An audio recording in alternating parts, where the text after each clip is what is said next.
What up? What up? What up? What is up, people? So here we are. I got my Septuagint handy. I've I'm motivated. So let us begin. And today we start in the book of the Leviticus, chapter 1, verse 1. Uh, Small overview of what we read the last time. We read about the Exodus, and we read about how they were going to create the tabernacle of testimony, the different things that were needed for it. Read about how Pharaoh chased the people all into the water. We read about the entire time that they spent in Egypt, becoming to understand how Moses was brought into a specific environment so he could help the people um, escape, if you will. Just all the different little things that we read about in the Exodus that we won't get carried away with. But ultimately, we read about a man that was chosen and called by the Most High God to lead the people of the Most High God out of the house of bondage, out of the house of tyranny, into a land of their own. And now, as we start the chapter in verse 1, keep in mind that the people were herders and shepherds in the land of Egypt, on top of being oppressed through their taskmasters. So, everything that they're being asked to do, they can do, and they have the means to do so going forward. Verse 1. And the Lord called Moses again and spoke to him out of the tabernacle of witness, saying, Speak to the children of Israel, and thou shalt say to them, If any man of you shall bring gifts to the Lord, ye shall bring your gifts of the cattle, and of the oxen, and of the sheep. If his gift be a whole burnt offering, he shall bring an unblemished male of the herd to the door of the tabernacle of witness. He shall bring it as acceptable before the Lord. And he shall lay his hand on the head of the burnt offering as a thing acceptable for him, to make atonement for him. And they shall slay the calf before the Lord.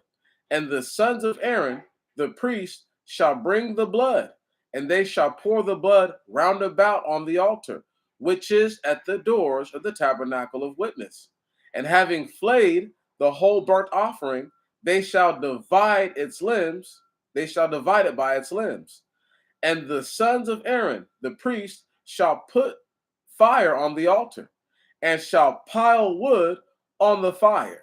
And the sons of Aaron, the priest, shall pile up the divided parts, and the head and the fat on the wood of the fire, the wood which is on the altar, and the entrails and the feet they shall wash in the water, and the priest shall put all on the altar. It is a burnt offering, a sacrifice, a smell of sweet savor to the Lord. And if his gift be of the sheep to the Lord, or of the lambs, or of the kids for whole burnt offerings, he shall bring it a male without blemish, and he shall lay his hand on its head, and they shall kill it by the side of the altar, toward the north before the Lord. And the sons of Aaron, the priest, shall pour its blood on the altar round about, and they shall divide it by its limbs, and its head and its fat, and the priest shall pile them up on the wood, which is on the fire on the altar. And they shall wash the entrails and the feet with water, and the priest shall bring all the parts and put them on the altar. It is a savor to the Lord.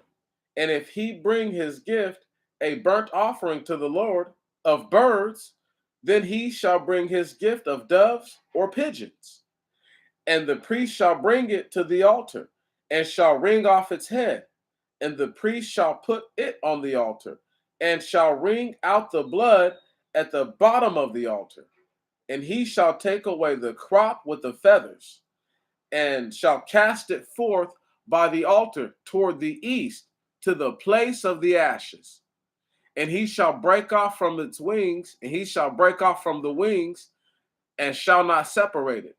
And the priest shall put it on the altar on the wood which is on the fire. It is a burnt offering, a sacrifice, a sweet smelling savor to the Lord. Okay, that's chapter 1. Let's go ahead and do a miniature recap real fast. It's giving us the different instances of the different animals that are acceptable to be brought to sacrifice. Now, why that's so important is because there are obviously different gods that people worship, and their gods may call for a different form of sacrifice or for a different kind of animal to be sacrificed to appease. So, while it does tell us initially that a man is going to bring cattle, oxen, sheep, it goes down into explaining that, if they do bring a kid or if they do bring a lamb, right? Which a lamb is a sheep, but the baby version. A kid is a goat, but the baby version. And then it says, like, pretty much. Now, we're not saying that they're poor if they're bringing in birds, but just imagine if you don't have any. Why would you not? The only reason I could think of you not bringing in one of those other animals is if every animal you have is tethered. Every animal you have has some sort of malformity to it, and you can't afford to buy one. Right. Other than that, I would have to assume you're poor if you're bringing in birds to do sacrifice. No disrespect to the poor. That's just the mindset that you have to look at it with. What else? Obviously, these are whole burnt offerings. Okay. So, and it's cooking. We all can hear that. You have to set it on fire. When you set meat on fire that's dead, it normally cooks it. Normally. Verse 1 of chapter 2. And if a soul bring a gift, a sacrifice to the Lord, his gift shall be fine flour. It's a gift. Now you hear that right there? Did y'all hear that? So the first part was that if his gift be a whole burnt offering, right? Now, gifts, that's the term here that I want to get in everybody's head. It's not mandate that you do this. It's not. If you want for him, the Most High God, to continue to do right by you, you're going to do it. But it's not, you don't technically have to. That's why it's a gift. A gift is something that you bring willfully. It's a willful thing. If I have to force you to do it, it's not a gift.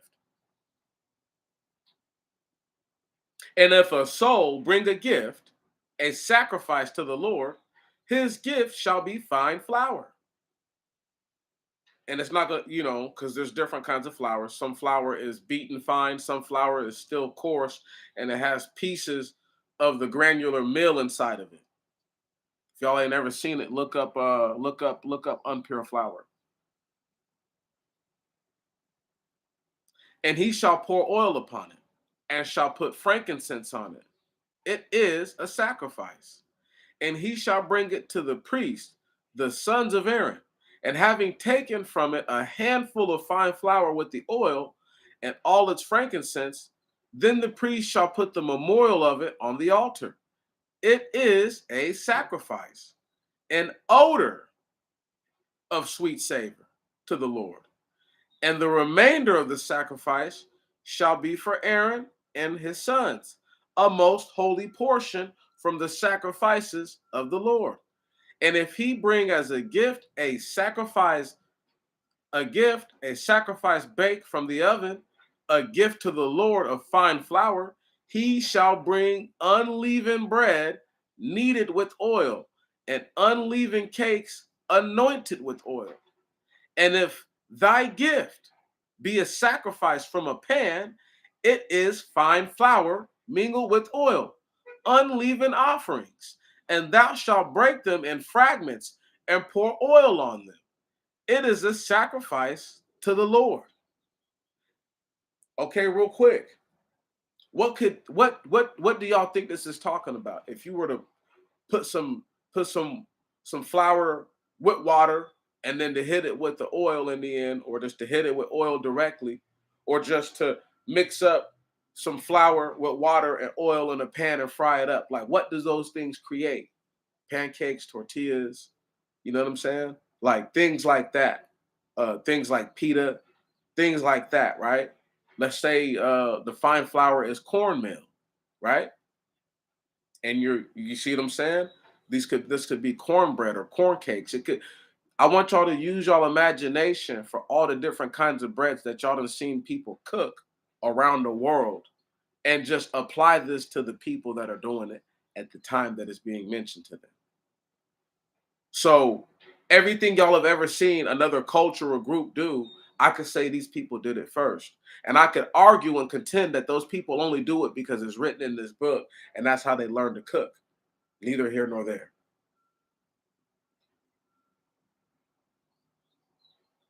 Verse 7. And if thy gift be a sacrifice from the hearth, it shall be made with fine flour with oil. And he shall offer the sacrifice which he shall make of these to the Lord, and shall bring it to the priest. And the priest shall approach the altar, and shall take away from the sacrifice a memorial of it, and shall take away from the sacrifice a memorial of it. And the priest shall place it on the altar, a burnt offering, a smell of sweet savor to the Lord. Notice when it's something that's edible, right? It's a sweet savor. When it's not edible, it's a sweet odor. Right. The two things are different. Just go ahead and keep reading. Because I'm not eating nothing with no frankincense on it.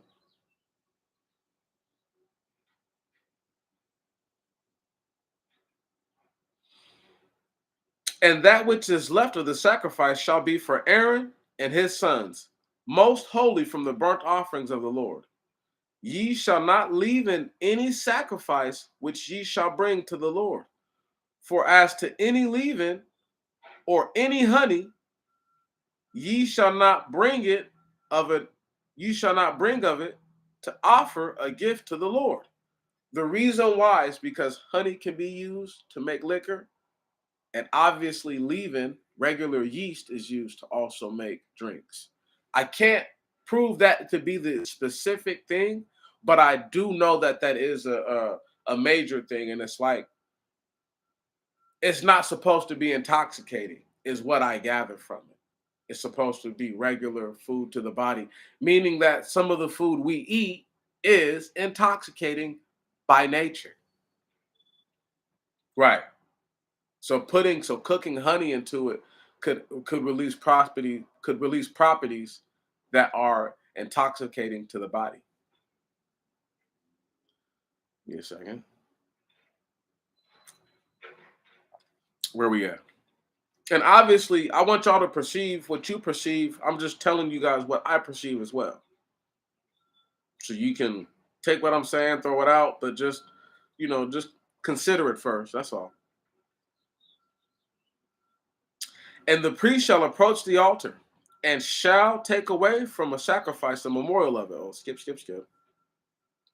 Ye shall not leave in any sacrifice which ye shall bring to the Lord. For as to any leaven or any honey, ye shall not bring of it to offer a gift to the Lord. Ye shall bring them in the way of fruits to the Lord, but they shall not be offered on the altar for a sweet smelling savor to the Lord. So when it says fruits, you know how you guys would put, like, we wouldn't cook the fruit, we would just put the fruit up. It's like an actual offering. So he's saying, like, if you're going to give leavened bread or anything that has honey in it, you have to offer it up like you would offer up fruit. Right on? It's not the same as burning it. You're not going to burn it. You get what I mean? Because once you add the heat to it, like I said, the effects change. The Most High God is like, y'all not about to be getting me faded or none of that, or trying to even be getting me faded.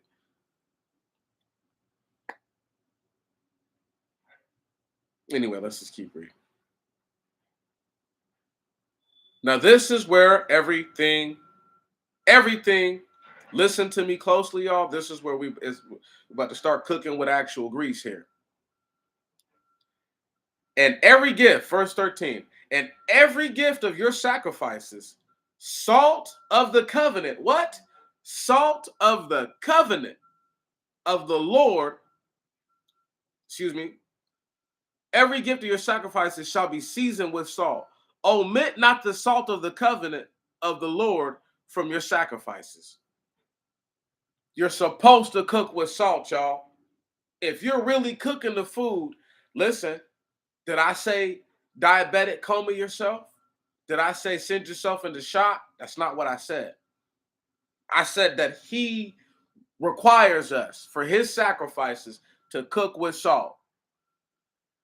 Thank you very much. It's called the what? The salt of the covenant. Omit not the salt of the covenant of the Lord from your sacrifices. On every gift of yours, ye shall offer salt to the Lord your God. And if thou wouldest offer a sacrifice of first fruits to the Lord, it shall be new grains, ground and roasted for the Lord. What? Ground and roasted for the Lord. So shalt thou bring the sacrifice of the first fruits, and thou shalt pour oil upon it, and thou shalt put frankincense upon it. It is a sacrifice. And the priest shall offer the memorial of it, taken from the grains with the oil and all its frankincense. It is a burnt offering to the Lord. I'm trying to tell y'all because I'm y'all brother. I'm not the other. I love y'all. I really do. You're supposed to cook with salt. Did I say a whole lot? This is why, you know, when these little white dudes be like just a dash of salt, at least they put salt on it. There's people who totally don't put salt in it altogether anymore. And they don't even understand that salt helps rebuild your calcium deposits. Did anybody other than me know that? It's not just good just for mountain goats. It's good for me and you too. It helps our bodies too. Too much of anything is bad for us.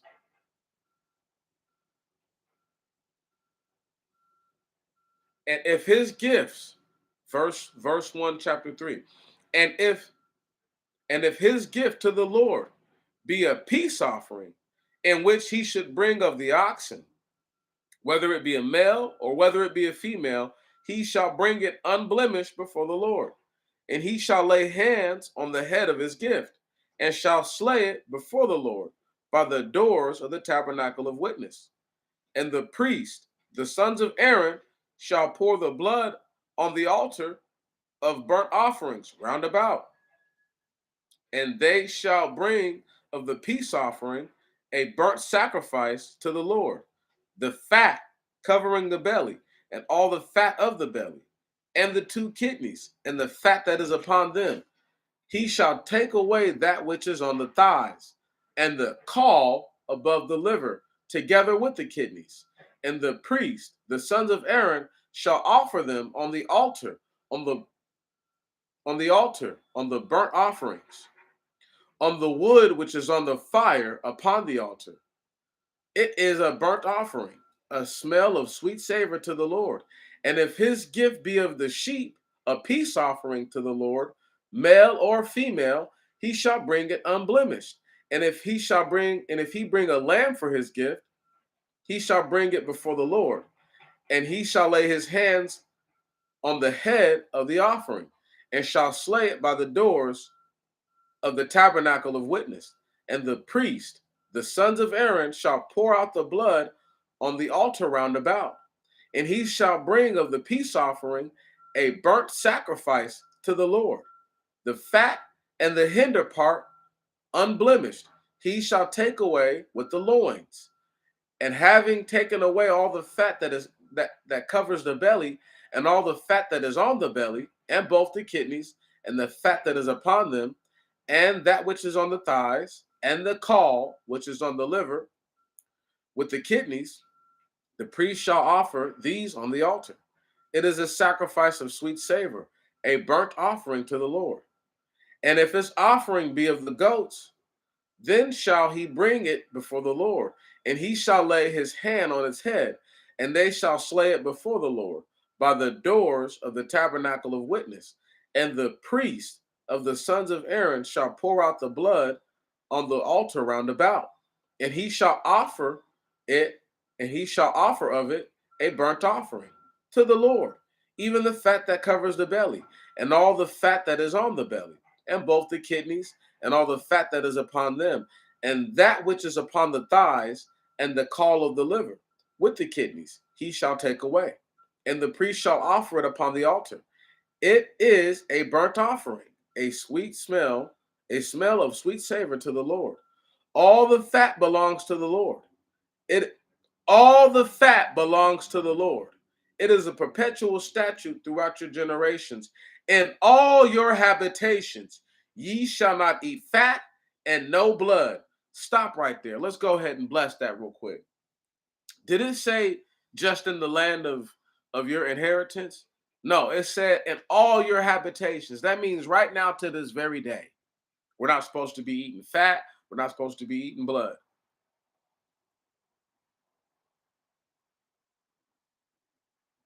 I know, hard to do sometimes. Sometimes the fat just tastes so good, just want to eat that on up. It's just a little piece. No, spit it out. That's what that stuff is clogging arteries. It's killing folk.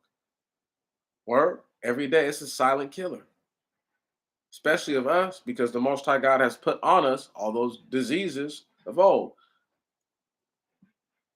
Pardoning that. Did anybody else catch that part too, where it goes from a calf to a sheep to possibly a lamb to a goat? Once again, we're talking about how much money a person has here. It doesn't have to say that. That's the most obvious thing from that. And these are peace offerings, right? So this isn't like the whole burnt offering where we're just going to cook it up, right? Because in a whole burnt offering, even though you separate this and you separate that, you cook it differently. There are parts that are obviously going to go to the Most High God. These are the same pieces that it's being talked about.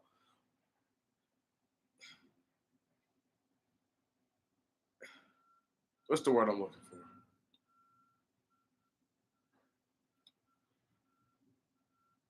Whatever anybody thinks these people were eating, like, I mean, just use your imagination. Think about all the different things they could have been cooking. They were eating all those things. The priest, for all intents and purposes, were like supposed to be like culinary geniuses. They were supposed to be geniuses on a bunch of different things, but their number one hit, if you can cook, you're gonna be famous with anybody, you know? But if you're a part of the tribe, like you guys are all family, and it just so happens that this family of people are the cooks, are the chefs, or however you want to put it, it's appropriate that the royal priesthood, right, were also the people that prepared the food. Because for a long time, that's how it went. I can't stress that enough. I cannot stress that enough, y'all. That for a long time, the person who made our meals was the person that was seen as the most competent, and everybody had the most faith in their abilities. You were not going to be some young guy in the village cooking the food for the people. That's not how it worked. You had to learn and learn and learn and learn and learn some more. So you didn't kill everybody on accident, because it's too easy for that to happen. Whole bloodlines are dead and gone to this very day because of some stuff like that. Verse 1 of chapter 4. And the Lord spoke to Moses, saying, speak to the children of Israel, saying, if a soul shall sin unwillingly before the Lord in any of the commandments, or from any of the commandments of the Lord, concerning things which he ought not to do, and shall do some of them, if the anointed priest sin, so as to cause the people to sin, then shall he bring for his sin, which he has sinned, an unblemished calf of the herd to the Lord for his sin. And he shall bring the calf to the door of the tabernacle of witness before the Lord. And he shall put his hand on the head of the calf before the Lord, and shall slay the calf in the presence of the Lord. And the anointed priest who has been consecrated, having received of the blood of the calf, then shall bring it into the tabernacle of witness. And the priest shall dip his finger into the blood and sprinkle the blood 7 times before the Lord over against the holy veil. And the priest shall put the blood of the calf on the horns of the altar of the compound incense, which is before the Lord, which is in the tabernacle of witness. And all the blood of the calf shall be poured out by the foot of the altar of whole burnt offerings, which is by the door of the tabernacle of witness. And all the fat of the calf of the sin offering shall he take off from it, and the fat that covers the inwards, and all the fat that is on the inwards, and the 2 kidneys, and the fat that is upon them, which is on the thighs, and the caul, and that which is on the liver with the kidneys. Them shall he take away. As he takes it away from the calf of the sacrifice of peace offering, so shall the priest offer it on the altar of burnt offering. And they shall take the skin of the calf, and all his flesh with his head, and the extremities, and the belly, and the dung, and they shall carry out the whole calf out the camp into a clean place, where they pour out the ashes, and they shall consume it there on wood with fire, and it shall be burnt on the fire, and it shall be burnt on the ashes poured out, and the whole congregation,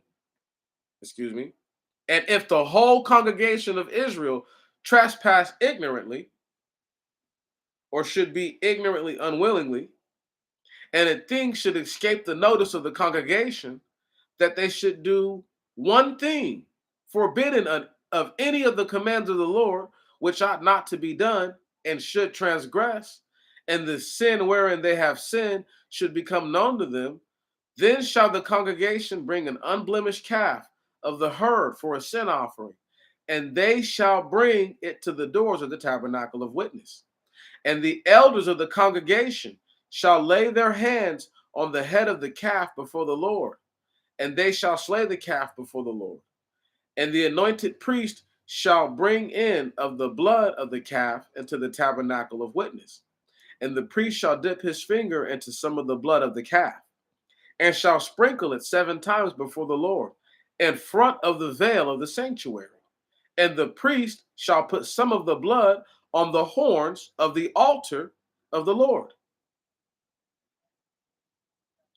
On the altar of the incense of the composition, which is before the Lord. There we go. Which is in the tabernacle of witness. And he shall pour out all the blood at the bottom of the altar of whole burnt offerings, which is by the door of the tabernacle of witness. And he shall take away all the fat from it, and shall offer it up on the altar. And he shall do to the calf as he did to the calf of the sin offering. So shall it be done. And the priest shall make atonement for them, and the trespass shall be forgiven them. And they shall carry forth the whole calf without the camp, and they shall burn the calf as they burnt the former. It is a sin offering of the congregation. Stop right there. Gotta point out how the this is saying it's a trespass ignorantly, right? Not willfully. You know what I mean? And notice how in one instance it speaks on if a soul sins unwillingly, and then it says if the anointed priest. So it wants us to be sure that it could just be a person, but it really wanted us to be sure like it could if the priest sins, then this is what you do. If the people as a whole sin, this is what you do. Now we're about to hit up what if the ruler, and these are all different groups. This is all different. And if a ruler sin and break one of all the commands of the Lord his God, doing the thing which ought not be done, unwillingly is the key term here, and shall sin and trespass, and his trespass wherein he has sinned be known to him, then shall he offer for his gift a kid of the goats, scapegoat, a male without blemish. And he shall lay his hand, and this isn't the actual scapegoat, because we'll get to that in a little bit, but still it's a form of a scapegoat. And his trespass wherein he has sinned be known to him, then shall he offer for his gift a kid of the goats, a male without blemish. And he shall lay his hand on the head of the kid, and they shall kill it in the place where they will kill the victims for whole burnt offerings before the Lord. It is a sin offering. And the priest shall put some of the blood of the sin offering with his finger on the horns of the altar of whole burnt offering. And he shall pour out all its blood by the bottom of the altar of the whole burnt offering. And he shall offer up all his fat on the altar, as the fat of the sacrifice of peace offering. And the priest shall make atonement for him concerning his sin, and it shall be forgiven him.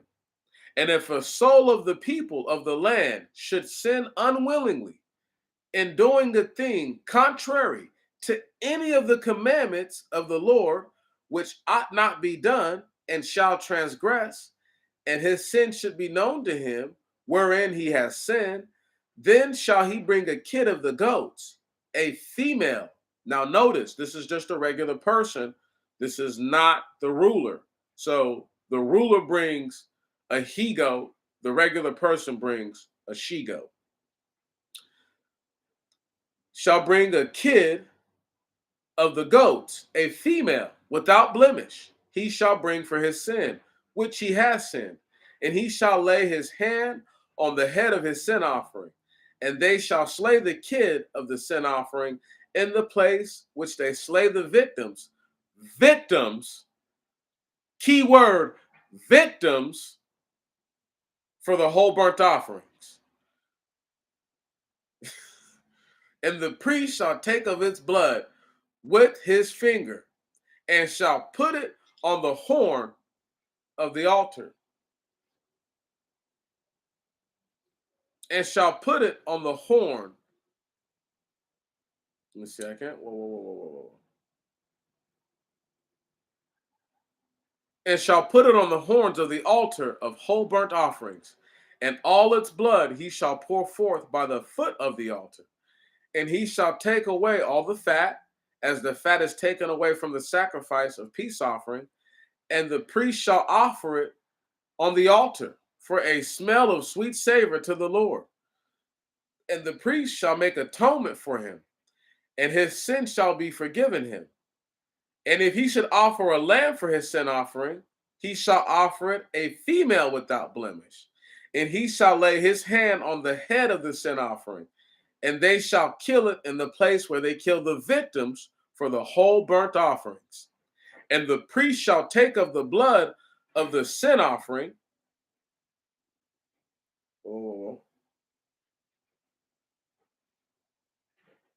And the priest shall take of the blood of the sin offering with his finger, and shall put it on a horn of the altar of whole burnt offerings.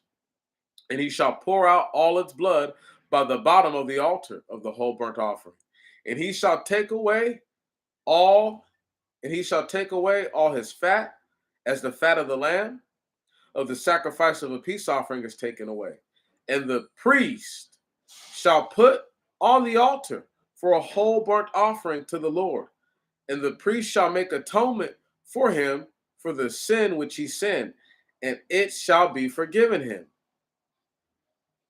Stop right there. Major things are going on here. So, number one, every single thing that gets sacrificed is a victim. There's no glory in your life being ended prematurely. Let me say it like that. There's no glory in having to die because somebody else doesn't want to do the right thing. That's a trash way to go, because somebody's not paying attention to what they're supposed to be paying attention to. They step out of line, and now I or you have to pay the price. That's wild. But that's why they're considered a victim. Now there's different levels to this. The priest is the first one mentioned as a soul who could sin unwillingly. But the difference between the priest and everyone else is that the priest can lead the people to sin. Right.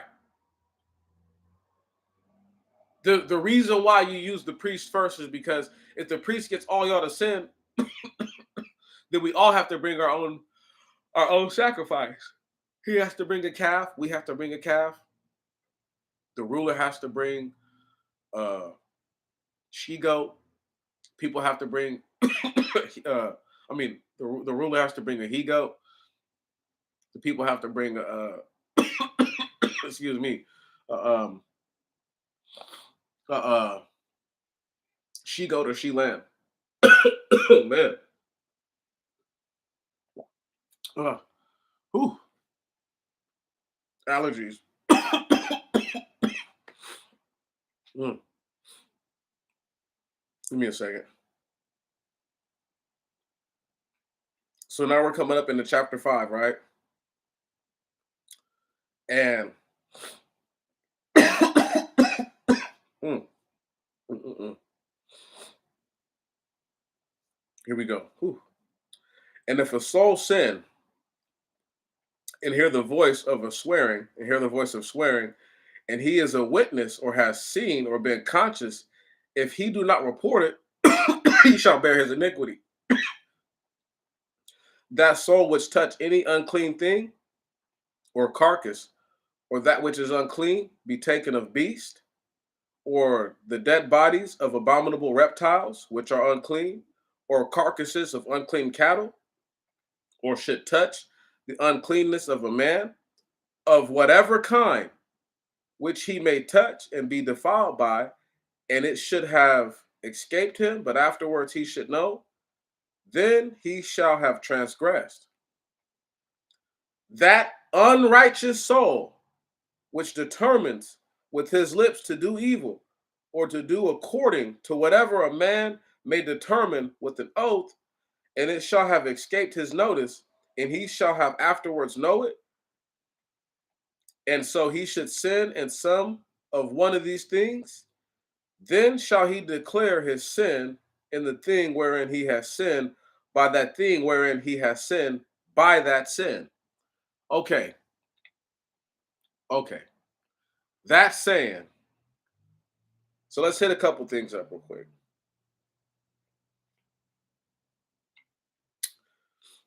A man's outside, right? Touches something nasty, filthy, disgusting. Let's say he swears just for reasoning, right? Says something crazy. Now I hear him. Now I know he touched that which is unclean, or he did something unclean, or whatever, whatever, right? But the thing is, if I act like I didn't hear that, I'm wrong. Because I know right now that they're unclean, just based on the laws. They done did something that they got no business doing, right? And now they're upset. Maybe rightfully so, maybe unrightfully so. But now it's got to the point to where this person has brought their uncleanness to me, right? They may touch me, whatever. I may forget all about that whole interaction earlier. I'm like, that's right. This dude did touch a dead dog, or he did touch a dead donkey, a dead ass.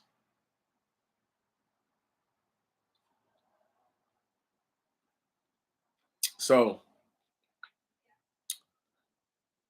it's weird. There's a lot of different ways it could happen. But just imagine that you come into contact with somebody that's unclean, or you end up becoming unclean yourself. Whatever processes to all those different sins. So let's say you say something evil, I say something evil, and we swear an evil oath, right? On top of doing all these other things. Whatever numbers of sins we've committed, we have to admit to that sin. So it's one thing to go to God, especially today, because there are no priests to go to, It's one thing to go to God and to say, God, I've sinned. Okay, but what did you do? Can you tell him what you actually did that was wrong? Or do you just know that you've sinned? Okay, here we are. That unrighteous soul, verse 4, which determines with his lips to do evil, or to do, or to do good according to whatever a man may determine with an oath, and it shall have escaped his notice, and he shall afterwards know it, and so he should sin in some of one of these things, then shall he declare his sin in the things wherein he has sinned by that sin. He shall bring for his transgressions against the Lord for his sin, which he has sinned, an ewe lamb or a female lamb of the flock, or a kid of the goats for a sin offering. And the priest shall make atonement for him for his sin which he has sinned, and his sin shall be forgiven him. And if he cannot afford a sheep, what? If he cannot afford a sheep, he shall bring for his sin which he has sinned 2 turtle doves or 2 young pigeons to the Lord, one for a sin offering and the other for a burnt offering. And he shall bring them to the priest, and the priest shall bring the sin offering first. And the priest shall pinch off the head of the neck, and shall pinch off the head from the neck, and shall not divide the body. And he shall sprinkle the blood of the sin offering on the side of the altar. But the rest of the blood he shall drop at the foot of the altar, for it is a sin offering. And he shall make the second a whole burnt offering, as it is fit. And the priest shall make atonement for his sin which he has sinned, and it shall be forgiven him. And if he cannot afford a pair of turtle doves or 2 young pigeons, then shall he bring as his gift for his sin the 10th part of an ephah of fine flour for his sin offering. He shall not pour oil upon it, nor shall he put frankincense upon it, because it is a sin offering. And he shall bring it to the priest. And the priest, having taken a handful of it, shall lay the memorial of it on the altar of whole burnt offerings. It is a sin offering. And the priest shall make atonement for him for his sin, which he has sinned in one of these things, and it shall be forgiven him. And that which is left shall be the priest as an offering of fine flour. Now stop right there. Now you know how broke you have to be. You can't even go get 2 turtle doves, two pigeons. You man, you around, you going around the village talking about, hey man, can I borrow some fine flour? I'll work it off later. Like, I mean, gotta be poor. Po. Verse 14. And the Lord spoke to Moses, saying, the soul which shall be really unconscious and shall sin in any of the holy things of the Lord shall even bring to the Lord for his transgression a ram of the flock without blemish, valued according to the shekels of silver, according to the shekel of the sanctuary, for his transgression wherein he's transgressed. And he shall make compensation for that wherein he has sinned in the holy things. And he shall add the 5th part to it, and give it to the priest. And the priest shall make atonement for him, and the ram of transgression, and his sin shall be forgiven him. And the soul which shall sin and do one thing against any of the commandments of the Lord, which it is not right to do, and has not known it, and shall have transgressed, and shall have contracted guilt, he shall even bring a ram without blemish from the flock, valued at the price of silver for his transgression to the priest. And the priest shall make atonement for his trespass of ignorance, wherein he ignorantly trespassed, and he knew it not, and it shall be forgiven him. For he has surely been guilty of transgression before the Lord. Okay, major things here. Major, major, major.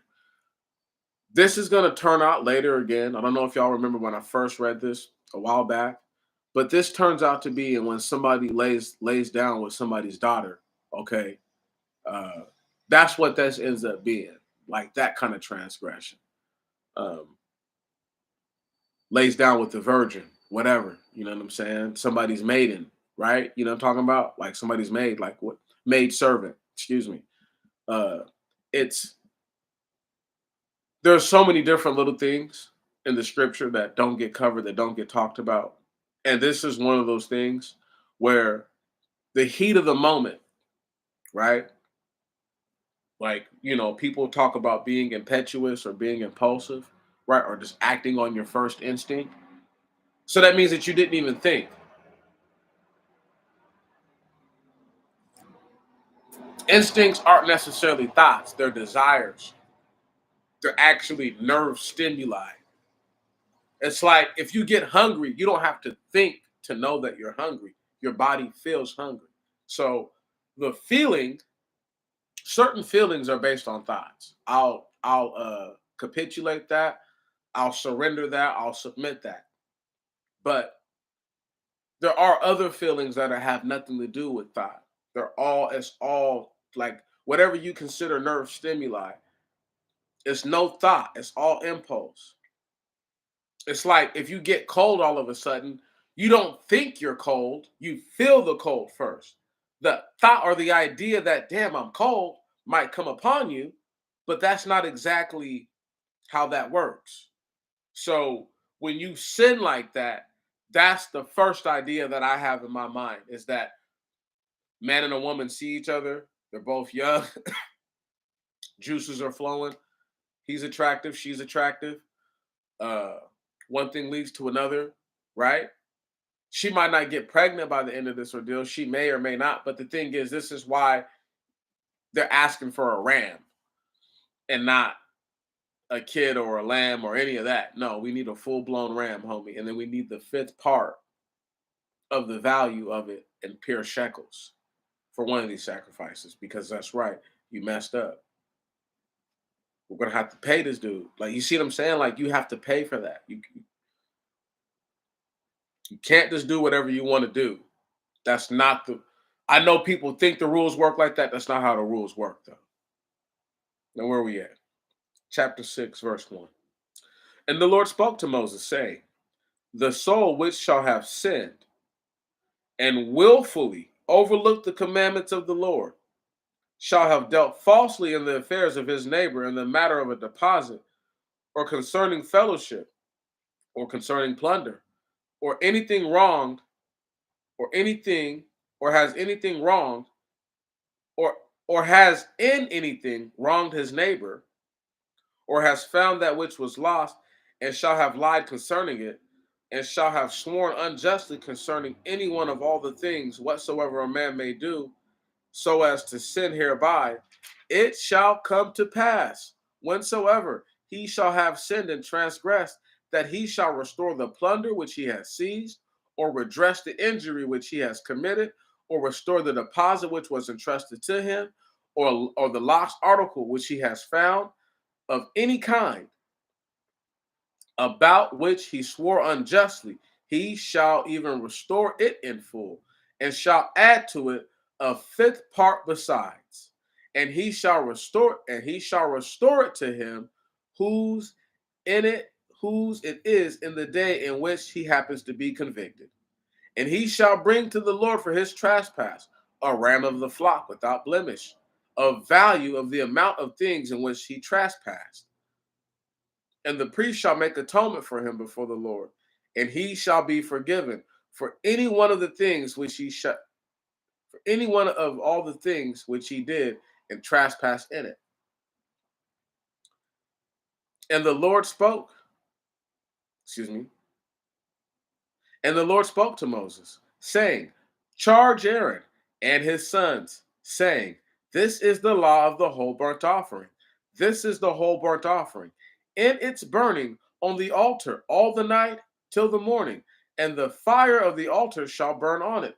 It shall not be put out.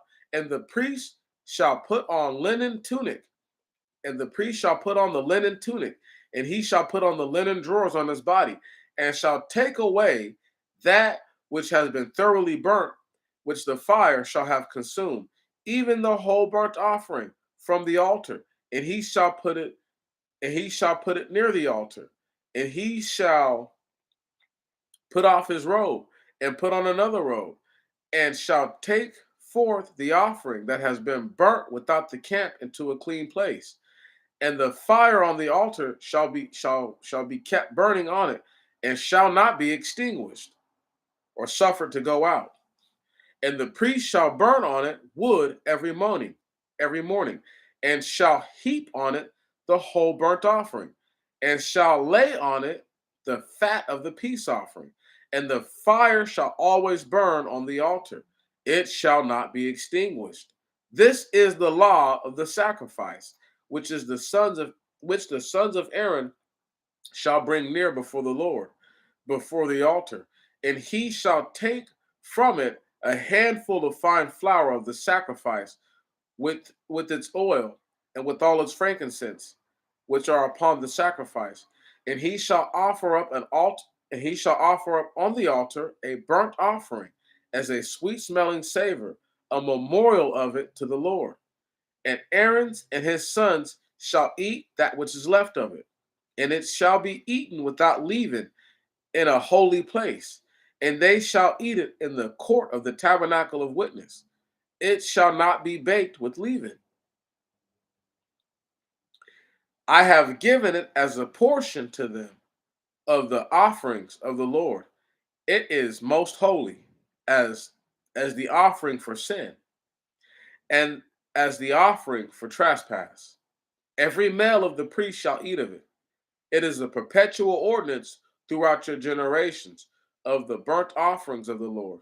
Whoever shall touch them, whoever shall touch them shall be hallowed. And the Lord spoke to Moses, saying, This is the gift of Aaron and of his sons, which they shall offer to the Lord in the day in which thou shalt anoint them.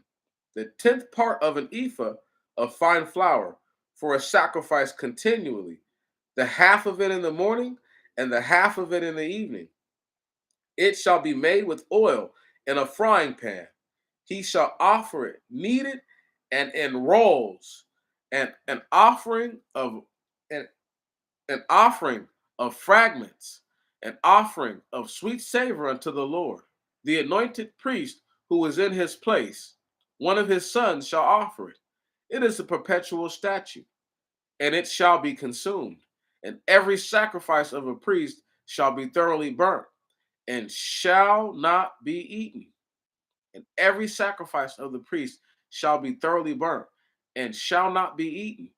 And the Lord spoke to Moses, saying, Speak to Aaron and to his sons. This is the law of the sin offering. In the place they shall slay the whole burnt offering. They shall slay the sin offering before the Lord. They are most holy. The priest that offers it shall eat it in a holy place. It shall be eaten in the court of the tabernacle of witness. Everyone that touches the flesh of it shall be holy, and on whosoever garment any of his blood shall be sprinkled, whosoever shall it be sprinkled shall be washed in the holy place. And the earthen vessel in which whosoever it shall have been sodden shall be broken. And if it shall have been sodden in a brazen vessel, he shall scour it and wash it with water. Every male among the priests shall eat it. It is most holy to the Lord. And no offerings for sin, of whose blood there shall be brought any into the tabernacle of witness to make atonement, and no offerings for sin, of whose blood there shall be brought any into the tabernacle of witness to make atonement in the holy place, shall be eaten. They shall be burned with fire. And this is the law of the ram for the trespass offering. It is most holy. In the place that they shall slay the whole burnt offering, they shall slay the ram of the trespass offering before the Lord. And he shall pour out the blood at the bottom of the altar round about. And he shall offer the fat from it, and the loins, and the fat that covers its inwards, and the fat that is upon the inwards, and the two kidneys, and the fat that is upon the caul, upon the liver, with the kidney. And thou shalt take them away, and the priest shall offer them on the altar, a burnt offering to the Lord. It is for trespass. Every male of the every male of the priest shall eat them in the holy place. They shall eat them. they are most holy. As the sin offering, so also is the trespass offering. There is one law of them. The priest who shall make atonement with it, his it shall be. And as for the priest who offers a man's whole burnt offering, the skin of the whole burnt offering which he offers shall be his, and every sacrifice which shall be prepared in the oven, and everyone and everyone which shall be prepared on the hearth or on a frying pan. It is the property of the priest that offers it. It shall be his. And every sacrifice made up with oil, or not with oil, or not made up with oil, shall belong to the sons of Aaron, in equal portion to each. So, before we get into this next chapter, several things, real quick. Number one, sin offerings are not to be consumed or eaten by the people, by anyone. They're to be burnt all the way up to a crisp, right? Burnt to nothing, to ashes, and then carried out. Any offering outside of a sin offering, whole burnt, peace offering, right? Whether it be bread, fine flour mingled with oil, cakes, whether it be the herbs of the field, whatever, whatever the priest sacrifices, the portion that is not named the Lord's is his. All that's his. Now, and it says obviously, every male of the priest shall eat. Now, why this is important? Later on, it's going to talk about if the daughters of the priest leave and go out, how they're supposed to handle that. But that's why, because she may go and marry somebody of a different nation. And so if she does that, she's no longer, especially if she has children, she's no longer fit to eat from her father's table. I don't, I mean, I understand why it's like that. And so that way people who were not the people take over. Having said that, why anyone would want to leave here is because people didn't do the right thing. Right.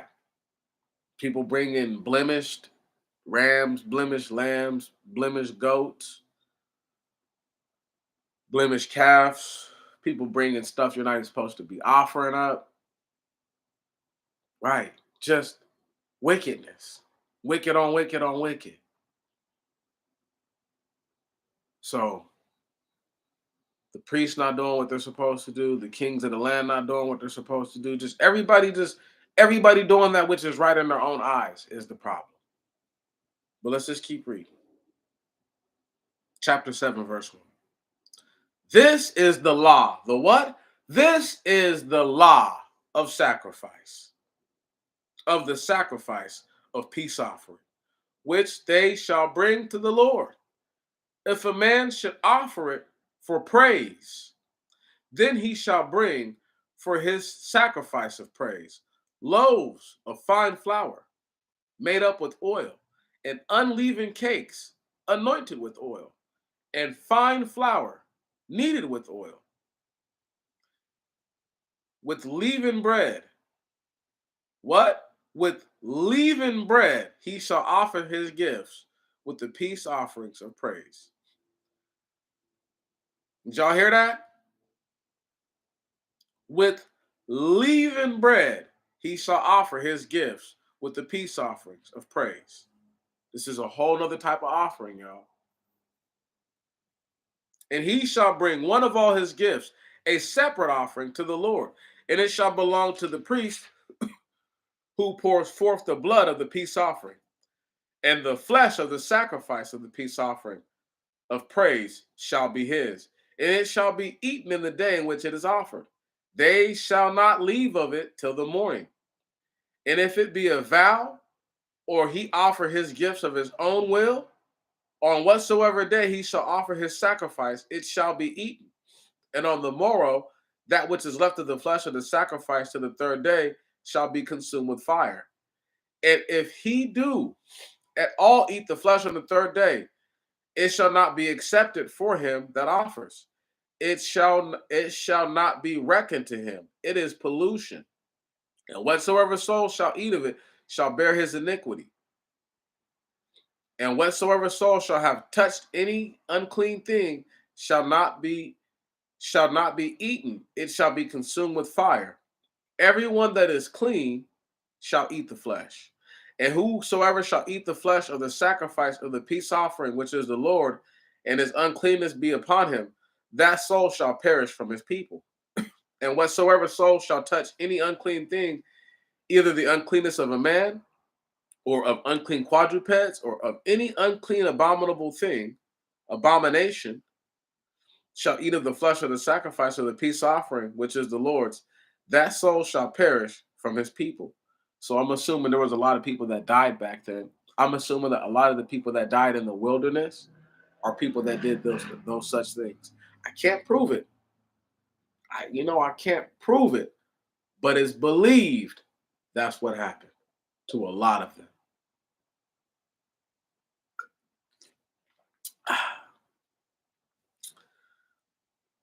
Justice never tastes so good. Anyway, let me stop. I'm sorry. I'm sorry. That was inappropriate. Let me keep reading. Verse 12.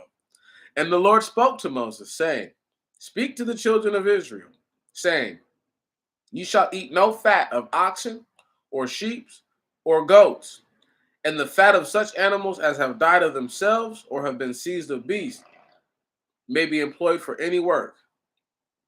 And the fat of such animals as have died of themselves, or have been seized of beast, may be employed for any work, but it shall not be eaten for food.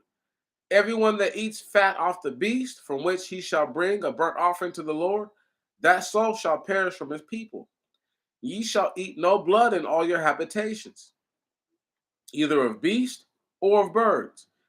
Every soul that shall eat blood, that soul shall perish from his people.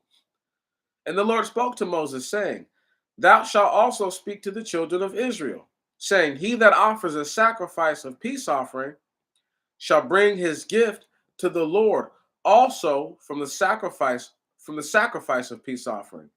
His hands shall bring the burnt offering. His hands shall bring the burnt offerings to the Lord.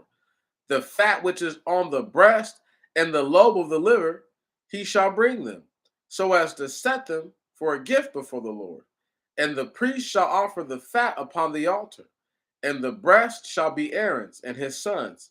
And ye shall give the right shoulder for a choice priest to the priest of your sacrifice of peace offerings.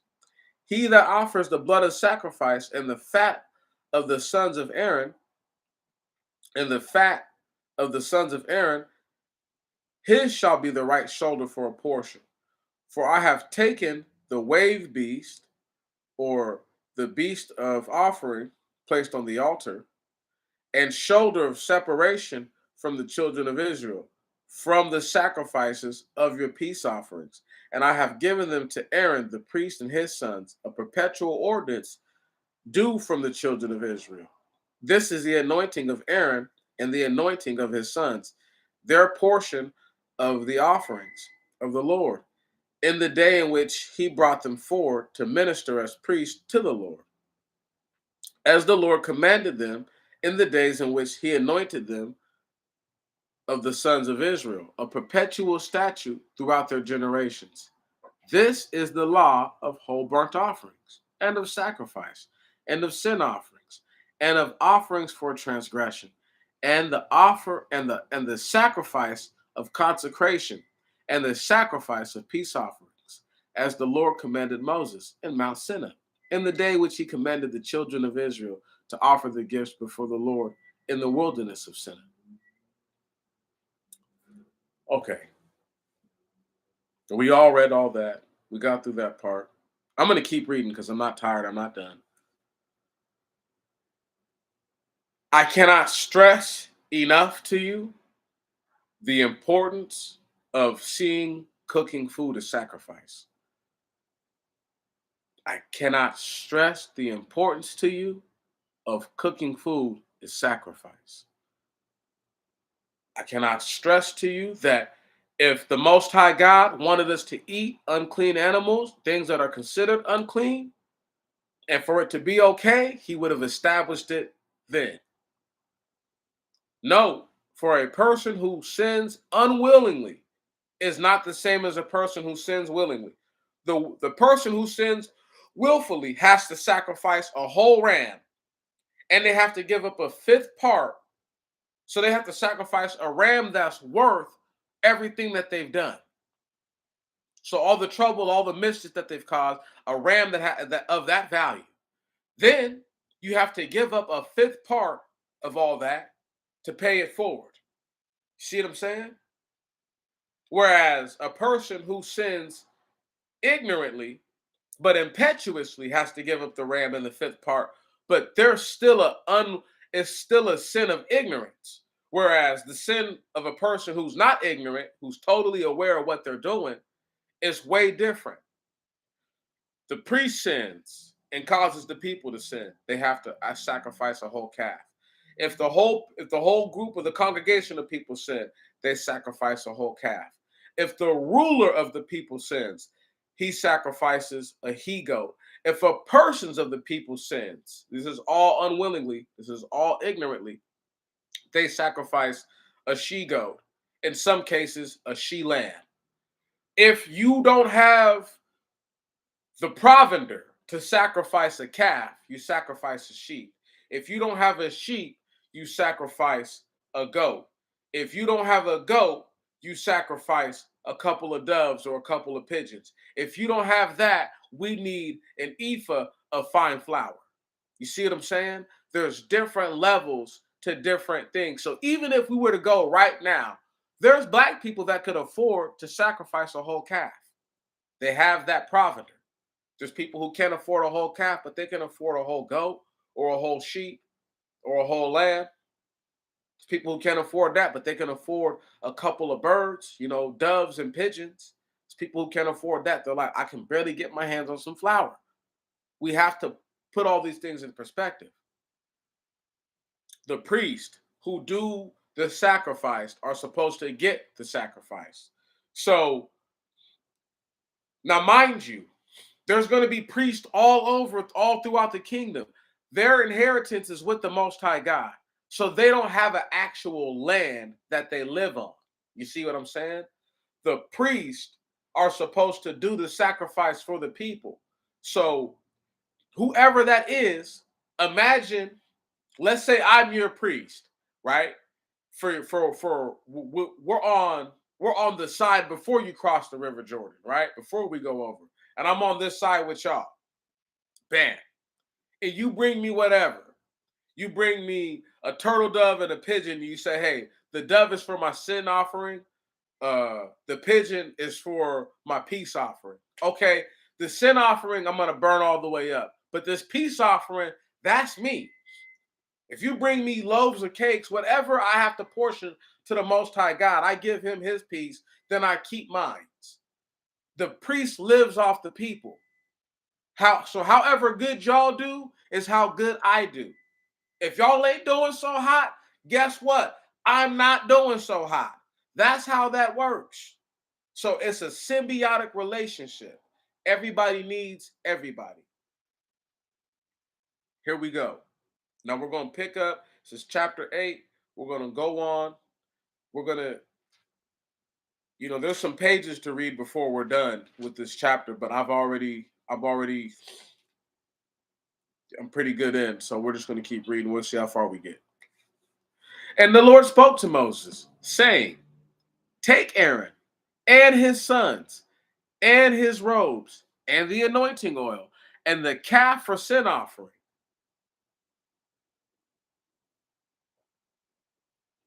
and the 2 rams in the basket of unleavened bread, and assemble the whole congregation at the door of the tabernacle of witness. And Moses did as the Lord appointed him. And he assembled the congregation at the door of the tabernacle of witness.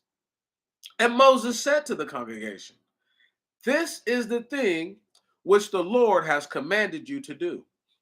And Moses brought nigh Aaron and his sons, and washed them with water, and put on him the coat, and girded him with the girdle, and clothed him with the tunic, and put on him the ephod, and girded him with the girdle according to the make of the ephod, and clasped him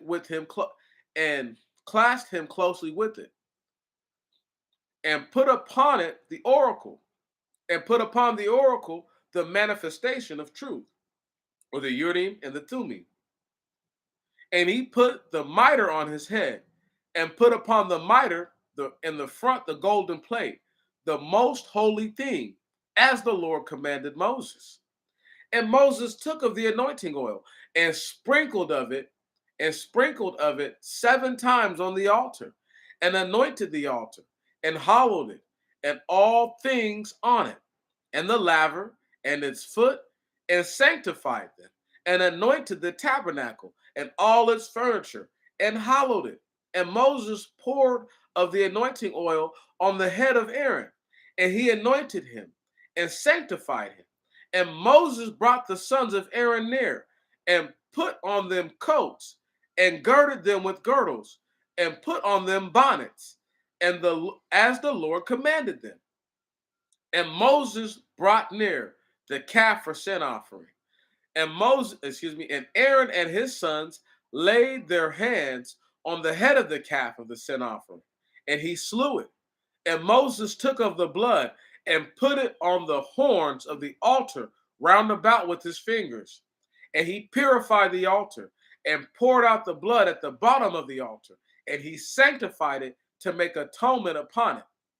And Moses took all the fat that was upon the inwards, and the lobe of the liver, and both the kidneys, and the fat that was upon them. And Moses offered them on the altar. But the calf and his hide, and his flesh, and his dung, he burnt with fire without the camp, or outside of the camp, as the Lord commanded Moses. And Moses brought near the ram for a whole burnt offering. And Aaron and his sons laid their hands on the head of the ram. And Moses slew the ram. And Moses poured the blood on the altar round about. And he divided the ram by its limbs. And he offered the head and the limbs and the fat. And he washed the belly and the feet of the ram. And Moses offered up the whole ram on the altar. It is a whole burnt offering for a sweet smelling savor. It is a burnt offering to the Lord, as the Lord commanded Moses. And Moses brought the second ram, and the ram of consecration. And Aaron and his sons laid their hands on the head of the ram, and he slew him. And Moses took of his blood, and put it upon the tip of Aaron's right ear, and on the thumb of his right hand, and on the great toe of his right foot. And Moses brought near the sons of Aaron, and Moses put the blood on the tips of their right ears, and on the thumbs of their right hands, and on the great toes of their right feet. And Moses poured out the blood on the altar round about. And he took the fat, and the rump, and the fat of the belly, and the lobe of the liver, and the 2 kidneys, and the fat that is upon them, and the right shoulder. And from the basket of consecration, which was before the Lord, also took 1 unleavened loaf, and 1 loaf made with oil, and 1 cake, and put them upon the fat and the right shoulder, and put them all on the hands of Aaron and the hands of his son, and offered them for a wave offering before the Lord. And Moses took them at their hands, and Moses offered them on the altar of the whole burnt offering of consecration, which is a smell of sweet savor. It is a burnt offering to the Lord. And Moses took the breast and separated it for a heave offering before the Lord from the ram of consecration. And it became Moses' portion, as the Lord commanded Moses. And Moses took the anointing oil and the blood that was on the altar, and sprinkled it on Aaron and on his garments and his sons and the garments of his sons with him. And he sanctified Aaron and his garments and his sons and the garments of his sons with him. And Moses said to Aaron and to his sons, boil the flesh in the tent of the tabernacle of witness in the holy place, and there ye shall eat it, and the loaves in the basket of consecration, as it has been appointed me. And the Lord saying, Aaron and his sons shall eat them. And that which is left of the flesh and the loaves, burn ye with fire. And ye shall not go out from the doors of the tabernacle of witness for 7 days, until the day be fulfilled, and the day of your consecration. For in 7 days he shall consecrate you, and as he did in the day on which the Lord commanded me to do so, to make atonement for you. And ye shall remain 7 days at the door of tabernacle of witness, day and night. Ye shall observe the ordinances of the Lord, that ye die not. For so has the Lord commanded me. And Aaron and his sons performed all the commands which the Lord commanded Moses. And it came to pass, verse 1, chapter 9, and it came to pass on the 8th day that Moses called Aaron and his sons and the elders of Israel. And Moses said to Aaron, take thyself a young calf of the herd for a sin offering, and a ram for a whole burnt offering, unblemished, and offer them to the Lord, and offer them before the Lord. And speak to the elders of Israel, saying, take 1 kid of the goats for a sin offering, and a young calf, and a lamb of a year old for a whole burnt offering, spotless, and a calf and a ram for a peace offering before the Lord, and fine mingled flour with oil, for today the Lord will appear among you. And they took as Moses commanded them before the tabernacle of witness, and all the congregation drew nigh, and they stood before the Lord. And Moses said, this is the thing which the Lord has spoken. Do it, and the glory of the Lord shall appear among you. And Moses said to Aaron, draw nigh to the altar, and offer thy sin offering, and thy whole burnt offering, and make atonement for thyself and for thy house, and offer the gifts of the people, and make atonement for them, as the Lord commanded Moses. And Aaron drew nigh to the altar, and slew the calf of his sin offering. And the sons of Aaron brought the blood to him, and he dipped his finger in the blood, and put it on the horns of the altar, and he poured out the blood at the bottom of the altar. And he offered upon the altar the fat and the kidneys and the lobe of the liver of the sin offering, according as the Lord commanded Moses. And the flesh and the hide he burnt with fire outside the camp. And he slew the whole burnt offering. And the sons of Aaron brought the blood to him, and he poured it out on the altar round about. And they brought the whole burnt offering according to its pieces. Them and the head he put upon the altar. And he washed the belly and the feet with water, and put them on the whole burnt offering on the altar.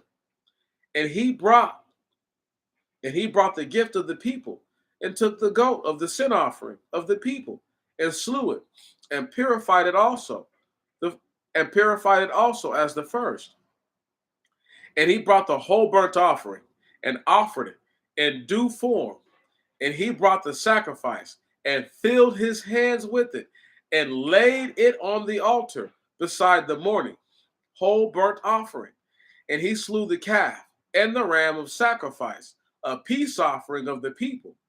And the sons of Aaron brought the blood to him, and he poured it out on the altar round about. And he took the fat of the calf and the hind parts of the loins.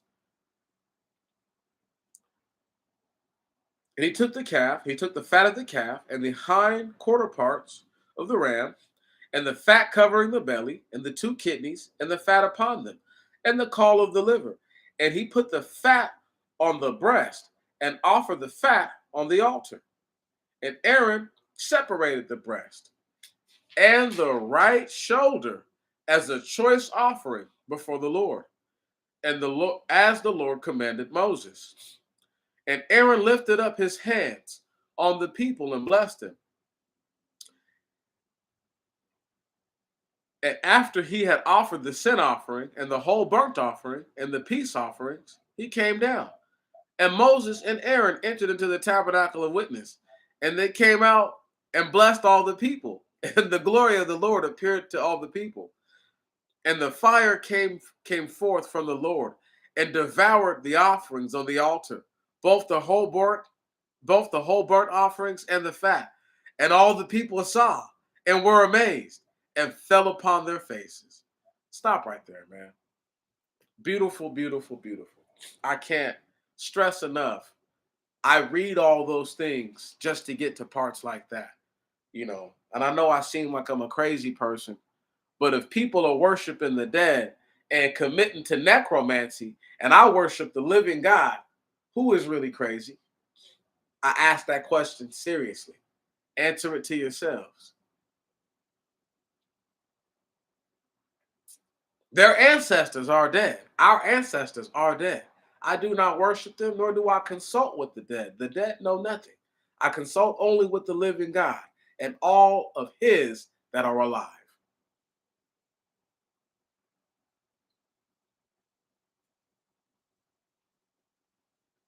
Commit this to your souls, that the Most High God came down out of a fire, tore up a whole calf, burnt it up to nothing, burnt it to a crisp.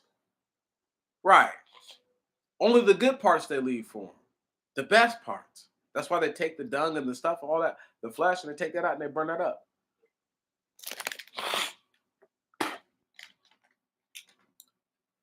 That's the blessing. That's the right part about it. That's the holiness to it.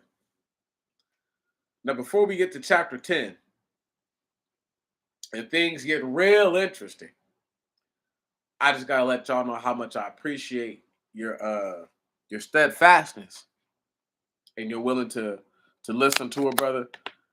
Whether you get to do it today, tomorrow, or the next day, it doesn't matter. And as far as I'm concerned, I'm on a roll.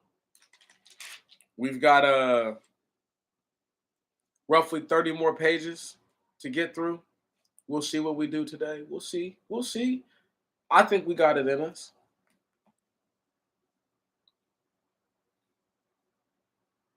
And the two sons of Aaron, Nadab and Abiud, took each his censer and put fire therein and threw incense thereon and offered strange fire before the Lord, which the Lord did not command them. And fire came forth from the Lord and devoured them, and they died before the Lord. And Moses said to Aaron, "This is the thing which the Lord spoke, saying, I will be sanctified among them that draw nigh to me, and I will be glorified in the whole congregation." And Aaron was pricked in his heart. And Moses called Misadai and Elisaphan, sons of Oziel, sons of the brother of Aaron's father, and said to them, "Draw near, and take your brethren from before the sanctuary out of the camp." And they came and took them in their coats out of the camp, as Moses said. And Moses said to Aaron, Eleazar and Ithamar, his sons that were left, "Ye shall not make bare your heads, and ye shall not tear your garments, that ye die not. And so there should be wrath, so and so there should be wrath on all the congregation. But your brethren, even all the house of Israel, shall lament for the burning with which they were burnt by the Lord. And ye shall not go forth from the door of the tabernacle of witness, that ye die not. For the Lord's anointing oil is upon you."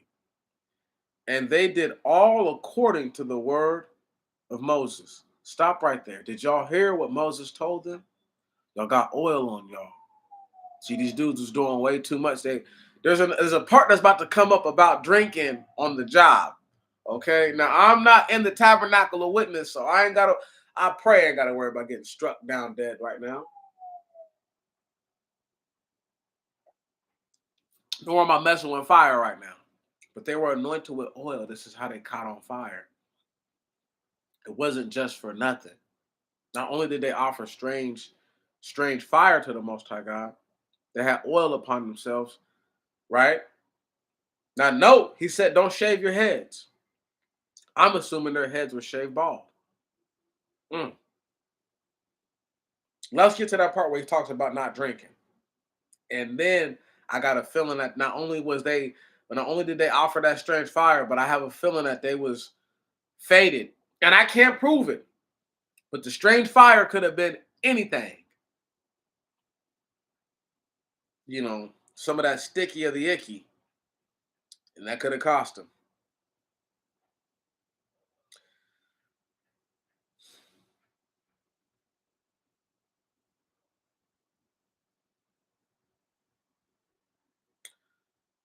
And Moses said to Aaron, to Eleazar and Ithamar, the sons of Aaron who survived. Whoa, whoa, whoa, whoa, whoa. Skipped way too much. And the Lord spoke to Aaron, saying, listen, he didn't speak to Moses, he spoke to Aaron, saying, ye shall not drink wine, nor strong drink, thou and thy sons with thee, whensoever ye enter into the tabernacle of witness, or when ye approach the altar, so shall ye not die. So shall ye not die. It is a perpetual statute for your generations, to distinguish between sacred and profane, between clean and unclean, and to teach the children of Israel all the statutes which the Lord spoke to them by Moses. Now notice I'm not doing it, I'm just reading to y'all. So I'm sipping on my wine as I go. But if I were to be doing anything that actually had to do with me doing anything for the Most High God, no, I would not be drinking wine. But since I'm only reading a book that we all agree is a book of about a history lesson, that some people don't think is a history lesson, I think we all can agree that I'm not really doing too much. If you think I'm doing too much, let me know. I'm never too big for correction. For ye shall eat. Whoa, whoa, whoa. And Moses said to Aaron and to Eleazar and Ithamar, the sons of Aaron who survived, take the sacrifice that is left of the burnt offerings of the Lord. Ye shall eat unleavened bread by the altar. It is most holy. And ye shall eat it in the holy place. For this is a statute for thee, and a statute for thy sons of the burnt offerings to the Lord. For so it has been commanded me. And ye shall eat of the breast of separation, and the shoulder of choice offering in the holy place, thou and thy sons, and thy house with thee. For it has been given as an ordinance for thee, and as an ordinance for thy sons, of the sacrifices of peace offerings of the children of Israel. They shall bring the shoulder of the choice offering and the breast of separation upon the burnt offerings of the fat, to separate for a separation before the Lord. And it shall be a perpetual ordinance for thee, and thy sons and thy daughters with thee, as the Lord commanded Moses. And Moses diligently sought the goat of the sin offering, but it had been consumed by fire. And Moses was angry with Eleazar and Ithamar, the sons of Aaron that were left, saying, Why did ye, why did ye, why did ye not eat the sin offering in the holy place? For because it is most holy, it has been given you this to eat, that you may take away the sin of the congregation and make atonement for them before the Lord. For the blood of it was not brought into the holy place. Ye shall eat it within before the Lord, as the Lord commanded me. And Aaron spoke to Moses, saying, If they have brought nigh today their sin offerings and their whole burnt offerings before the Lord, and these events have happened to me, and yet I should eat today of the sin offerings, would it be pleasing to the Lord? And Moses heard it, and it pleased him. What Aaron pretty much said was, bro, you know, everything that didn't happen today, would that would it make him happy that I ate ash, that I ate pretty much nothing?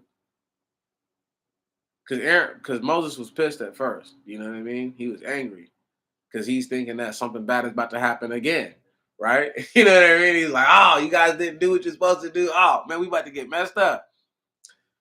But when Aaron was like, because I'll eat it if you want me to. That's pretty much what he was saying. Like, bro, I'll do whatever you want me to do, bro. I just lost two of my sons. I'm not trying to lose nobody else.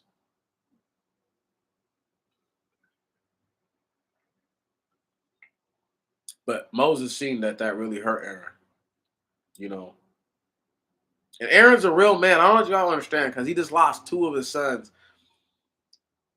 Didn't break down and oh my God, he didn't do none of that. He just took it like a real man.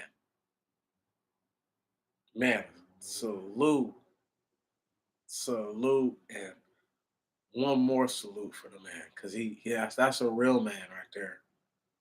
To have suffered like that greatly and been like, I'll do whatever you want me to do, bro, if it'll please the Most High God. That takes some kind of gumption. That takes some kind of real. It takes a lot of that. Chapter 11, verse 1. And the Lord spoke to Moses and Aaron, saying, speak ye to the sons of Israel, saying, these are the beasts which ye shall eat of all beasts that are upon the earth. Every beast parting hoof, and making division of two claws, and chewing the cud among beasts, these ye shall eat. But of these ye shall not eat, of those that chew the cud, and of those that part the hoofs, and divide the claws. The camel, because it chews the cud, but it does not divide the hoof. This is unclean to you. And the rabbit, because it chews the cud, but it does not divide the hoof. This is unclean to you. And the hare, because it does not chew the cud, and it does not divide the hoof. This is unclean to you. And the swine, because this animal divides the hoof, and makes the claw of the hoof, and it does not chew the cud. It is unclean to you. Ye shall not eat their flesh. Ye shall not touch their carcasses. These are unclean to you. And these are what ye shall eat of all that are in the waters. All things that have fins and scales in the water, and in the seas, and in the brooks, these ye shall eat. And all things which have not fins or scales in the water, and in the seas, and in the brooks, and of all the waters produced or erected, and of every soul living in the water are an abomination, and they shall be abominations to you. And ye shall not eat of their flesh, and ye shall abhor their carcasses. And all things that have not fins or scales,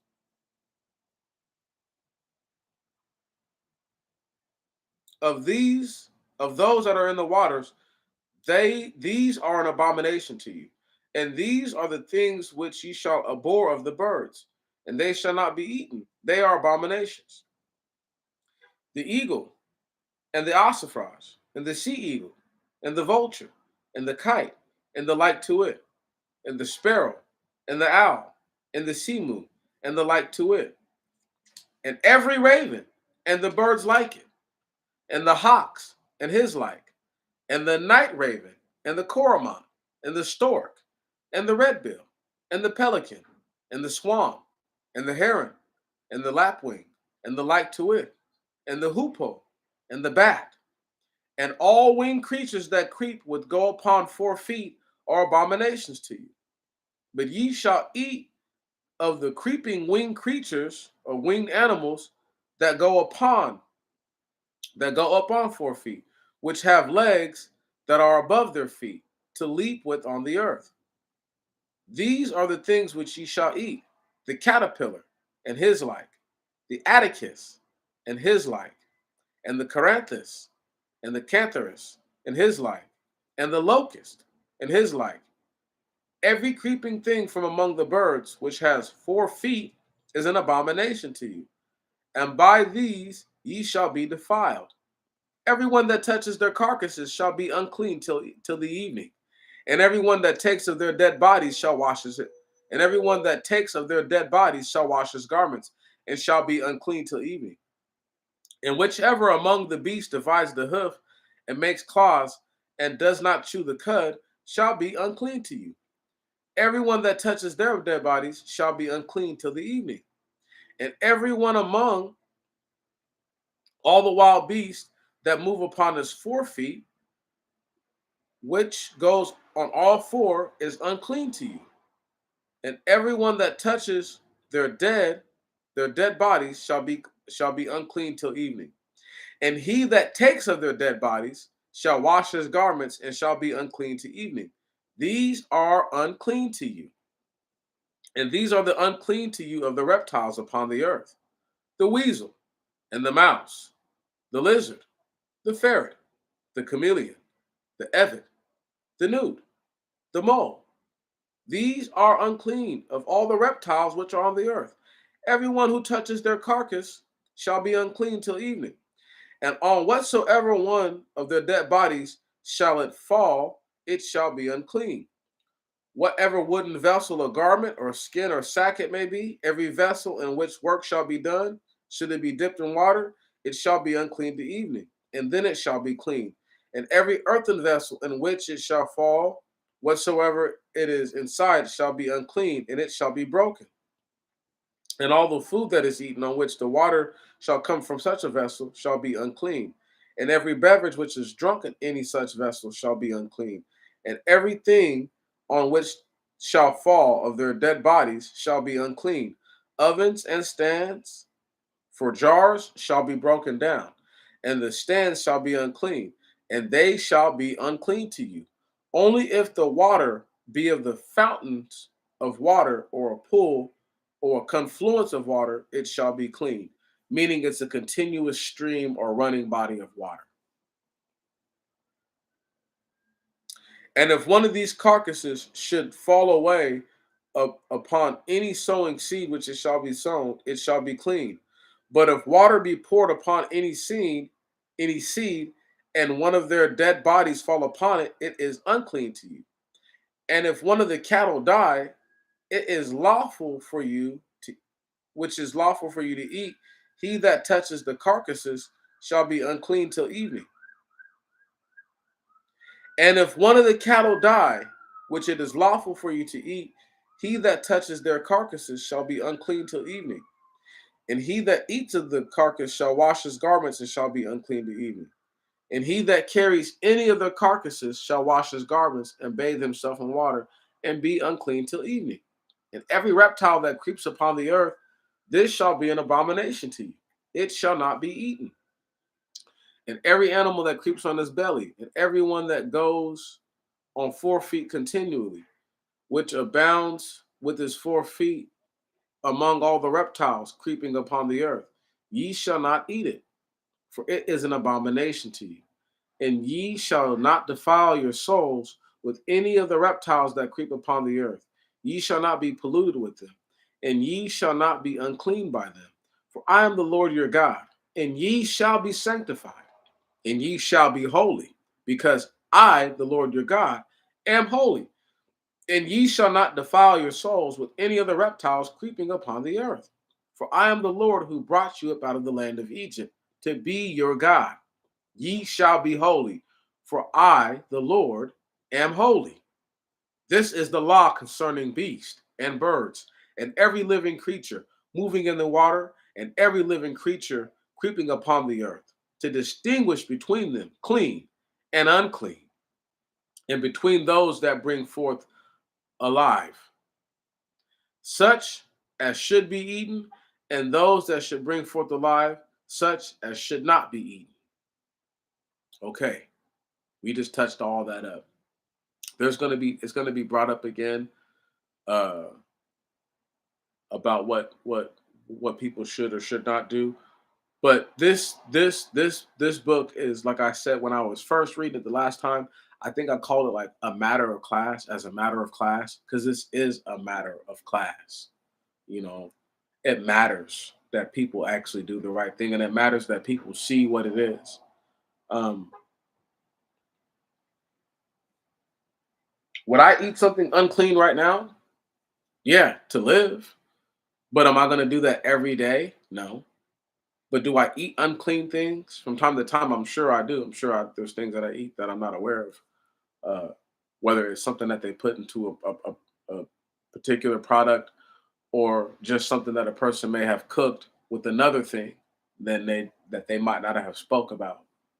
Um, you just never know. You know, that's why I don't eat out very often, because you don't know what they're giving you, unless it's like a beef burger. But I don't know if they cook this burger in swine bacon grease fat. You don't know. You don't know. You have no idea. You could only hope that they do the right thing and don't do stuff like that. But when these places have all these different things on the menu, you just never know. And that's why it's safer to cook your own food. That's why I cook a hefty amount of the food that I eat, because I just can't trust that. Anyway, um, we're in chapter 13. Here we are. Let us read. And the Lord spoke to Moses, saying, Speak to the children of Israel, and thou shalt say to them, whatsoever woman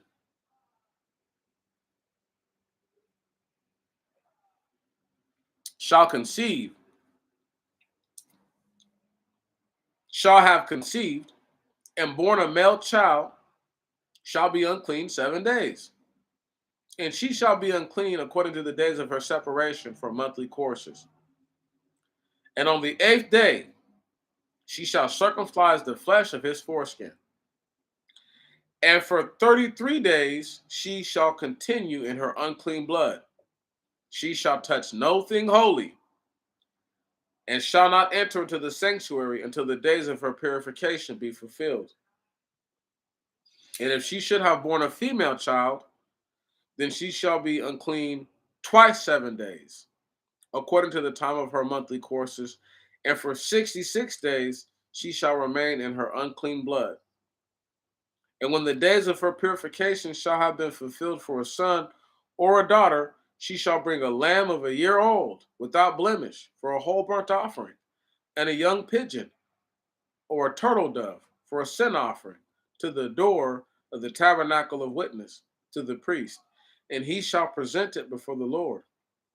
And the priest shall make atonement for her, and shall purge her from the fountain of her blood. And this is the law of her who bears a male or a female. And if she cannot afford a lamb, then she shall take 2 turtle doves or 2 young pigeons, and one for a whole burnt offering, and one for a sin offering. And the priest shall make atonement for her, and she shall be purified. And the Lord spoke to Moses. Whoa. Okay, I was just at chapter 12. Now I'm at chapter 13. Excuse me. And the Lord spoke to Moses and Aaron, saying, If any man should have in the skin of his flesh a bright clear spot, and there shall be in the skin of his flesh a plague of leprosy, he shall be brought to Aaron, to the priest, or to one of the sons of the priest. And the priest shall view the spot of the skin of his flesh. And if hair is in the spot, be changed to white, and the appearance of the spot be below the skin of the flesh, it is a plague of leprosy.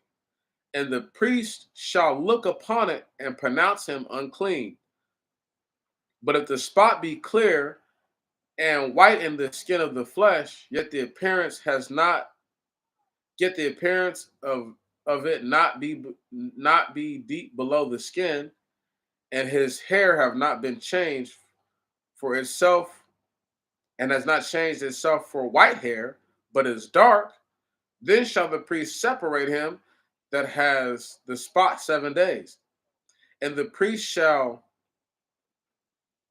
look upon him on the seventh day. And behold, if the spot remains before him, and the spot has not spread in his skin, then the priest shall separate him the second time 7 days.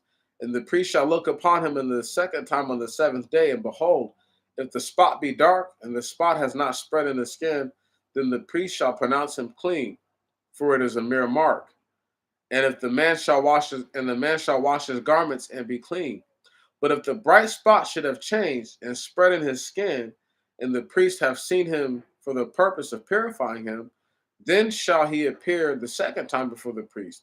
And the priest shall look upon him, and behold, if the mark has spread in the skin, the priest shall pronounce him unclean. It is a leprosy. And if a man have a plague of leprosy, then he shall have come to the priest, and the priest look, and behold, if it is a white spot in the skin, and has changed the hair to white, and there be some of the sound, and there be some of the sound part of the quick flesh in the sore, it is a leprosy waxing in the old skin in the flesh. The priest shall pronounce him unclean, and shall separate him, because he is unclean. And if the leprosy should have come out evidently in the skin, and the leprosy should cover all the skin, and the patient from head to feet, wheresoever the priest shall look, and behold, the leprosy has covered all the skin of the flesh. And the priest shall pronounce him clean of the plague, because it has changed all to white. It is clean. But on whatsoever day the quick flesh shall appear on him, he shall be pronounced unclean. And the priest shall look upon the sound flesh, and the sound flesh shall prove to him to be unclean, for it is unclean. It is a leprosy. But if the sound flesh be restored and changed to white, then he shall come to the priest, and the priest shall see him, and behold, the plague is turned white, and the priest shall pronounce the patient clean. He is clean. Stop right there. Let's go ahead and break this part right here down. Boom, I get a white spot on my skin. It goes over all my whole skin. Okay, whatever this is has taken over. He's clean now because it can no longer spread. All right. But let's say on that white skin now, some of my brownness returns, right? The quick flesh, you know what I mean? The sound flesh. Now I'm unclean because whatever is in my body, right, is trying to combat the whiteness of the leprosy. Now, if my body succumbs to being completely white looking again, I'll be considered clean because there's nothing spreading, there's nothing fighting, there's no contagion and conflict in my body. But as long as there's a contagion in the body that is showing clear conflict, the person is unclean.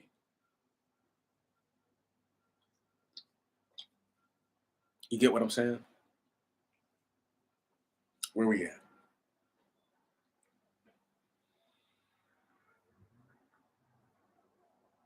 Where are we at?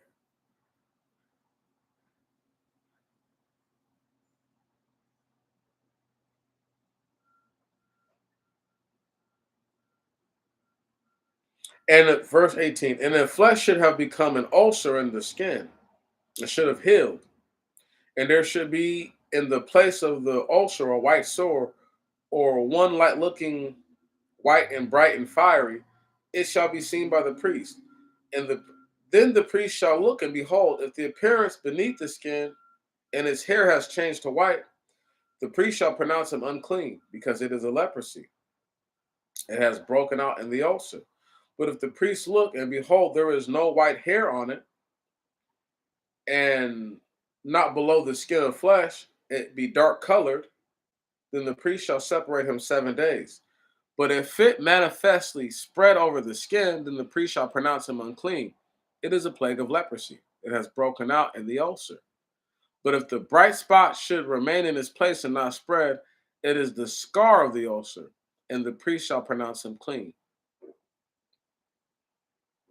And if the flesh in his skin in the state of a fiery be in his skin in the state of fiery inflammation, and there should be in his skin a part which is healed of the inflammation, bright and clear and white, suffused with red or very white, then the priest shall look upon him, and behold, if the hair being white is changed to a bright color, and it appears lower than the skin, it is a leprosy. It has broken out in the inflammation, and the priest shall pronounce him unclean. It is a plague of leprosy. But if the priest should look, and behold, there is not a bright spot, there is not a bright spot, there is not in the bright spot any white hair, and it should not be lower than the skin, and it should be dark, shall separate him. The priest shall separate him 7 days, and the priest shall look upon him on the seventh day. And if the spot be much spread in the skin, then the priest shall pronounce him unclean. It is a plague of leprosy. It has broken out in the ulcer. But if the bright spot remains stationary, and he not spread it, and it be not spread in the skin, but the sore should be dark, it is a scar of inflammation, and the priest shall pronounce him clean, for it is the mark of inflammation. For it is the mark of the inflammation. And if a man or woman having them a plague of leprosy in the head or the beard, the priest shall look on the plague, and behold, if the appearance of it be beneath the skin, and it be and it be there, and in it there be thin yellowish hair, the priest shall pronounce him unclean. It is a scurf, or a leprosy of the head, or a leprosy of the beard, and the priest should see the plague of the scurf or breach, and behold, the appearance of it is not beneath the skin, there is no yellowish hair in it, then the priest shall set him apart that the plague has that the priest shall set him apart that has the plague of the scurf 7 days. And the priest shall look at the plague on the seventh day, and behold, if the scurf be not spread, and there be no yellowish hair on it, and the appearance of the scurf is not hollow underneath the skin, then the skin shall be shaven, but the scurf shall not be shaven, and the priest shall set aside the person having the scurf the second time for 7 days. And the priest shall see the scurf on the seventh day, and behold, if the scurf is not spread in the skin after the man's been shaved, and the appearance of the scurf is not hollow beneath the skin, the priest shall pronounce him clean, and he shall wash his garments and be clean. But if the scurf is indeed spread in the skin, and he has been purified, after he has been purified, then the priest shall look, and behold, if the scurf is spread in the skin, the priest shall not examine it concerning the yellow hair, for he is unclean. But if the scurf remain before him in its place, and dark hair should have arisen in it, the scurf is healed, he is clean, and the priest should announce him clean. And if a man or woman should have in the skin of their flesh of a bright whiteness, flesh spots of a bright whiteness, then the priest shall look, and behold, bright spots of a bright whiteness in the skin of their flesh. It is a tetter. It's burst forth in the skin of his flesh. He is clean. And if anyone's head should lose the hair, he is only bald, he is clean. And if his hair should lose, and if his head should lose hair in the front, and he is forehead bald, he is clean. He is forehead bald, he is clean. And therefore, and if there should be bald, and if there should be in his head baldness of the head, or baldness of the forehead, or a white fiery plague, it is a leprosy in his baldness of head, or baldness of forehead. And the priest shall look upon him, and behold, if the appearance of the plague be white or inflamed in his baldness of head, or baldness in front as the appearance of the leprosy in the skin of his flesh, he is a leprous man, and the priest shall surely pronounce him unclean. His plague is in his head. And the leper in whom the plague is, let his garments be ungirt, and his head be uncovered, and let him have a covering put on his mouth, and he shall be called unclean. Doesn't that sound familiar? People having a covering over their mouth? What's that sound like to y'all, huh? What's these days of separation sound like at the very beginning of a what? Okay. Once again, the CDC and all those guys got what from where? Who was the one to point it out to y'all? Because I love you and I care about you. Anyway, let's keep reading.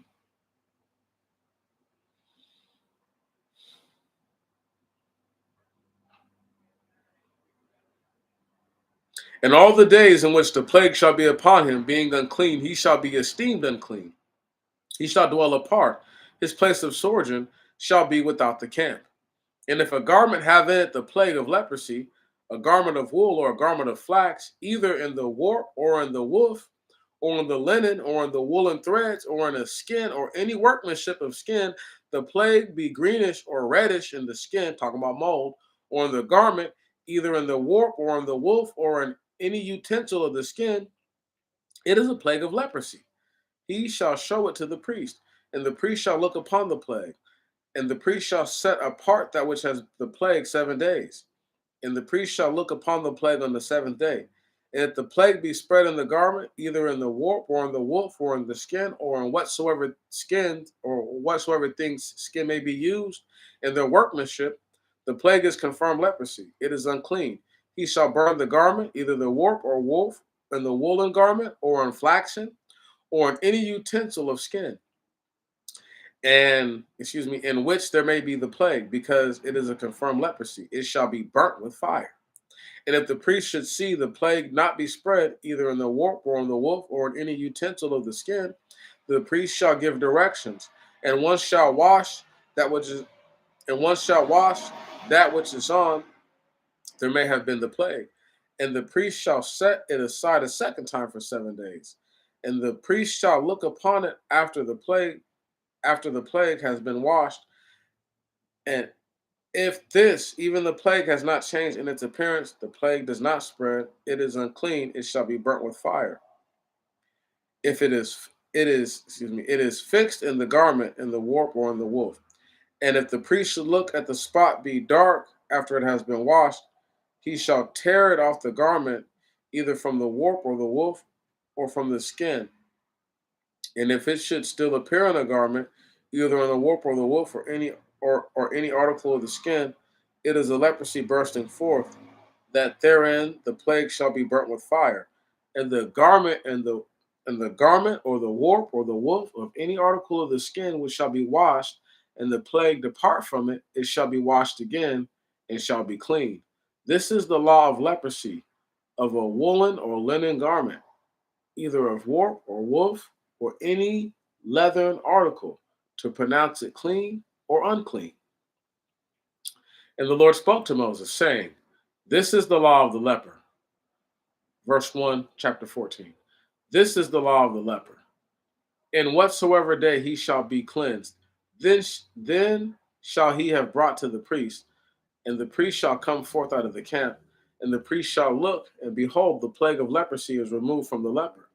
And the priest shall give directions, and shall take for him that is cleansed 2 clean live birds, a cedar wood, a spun scarlet, and hyssop. And the priest shall give directions, and shall kill one bird over an earthen vessel over running water.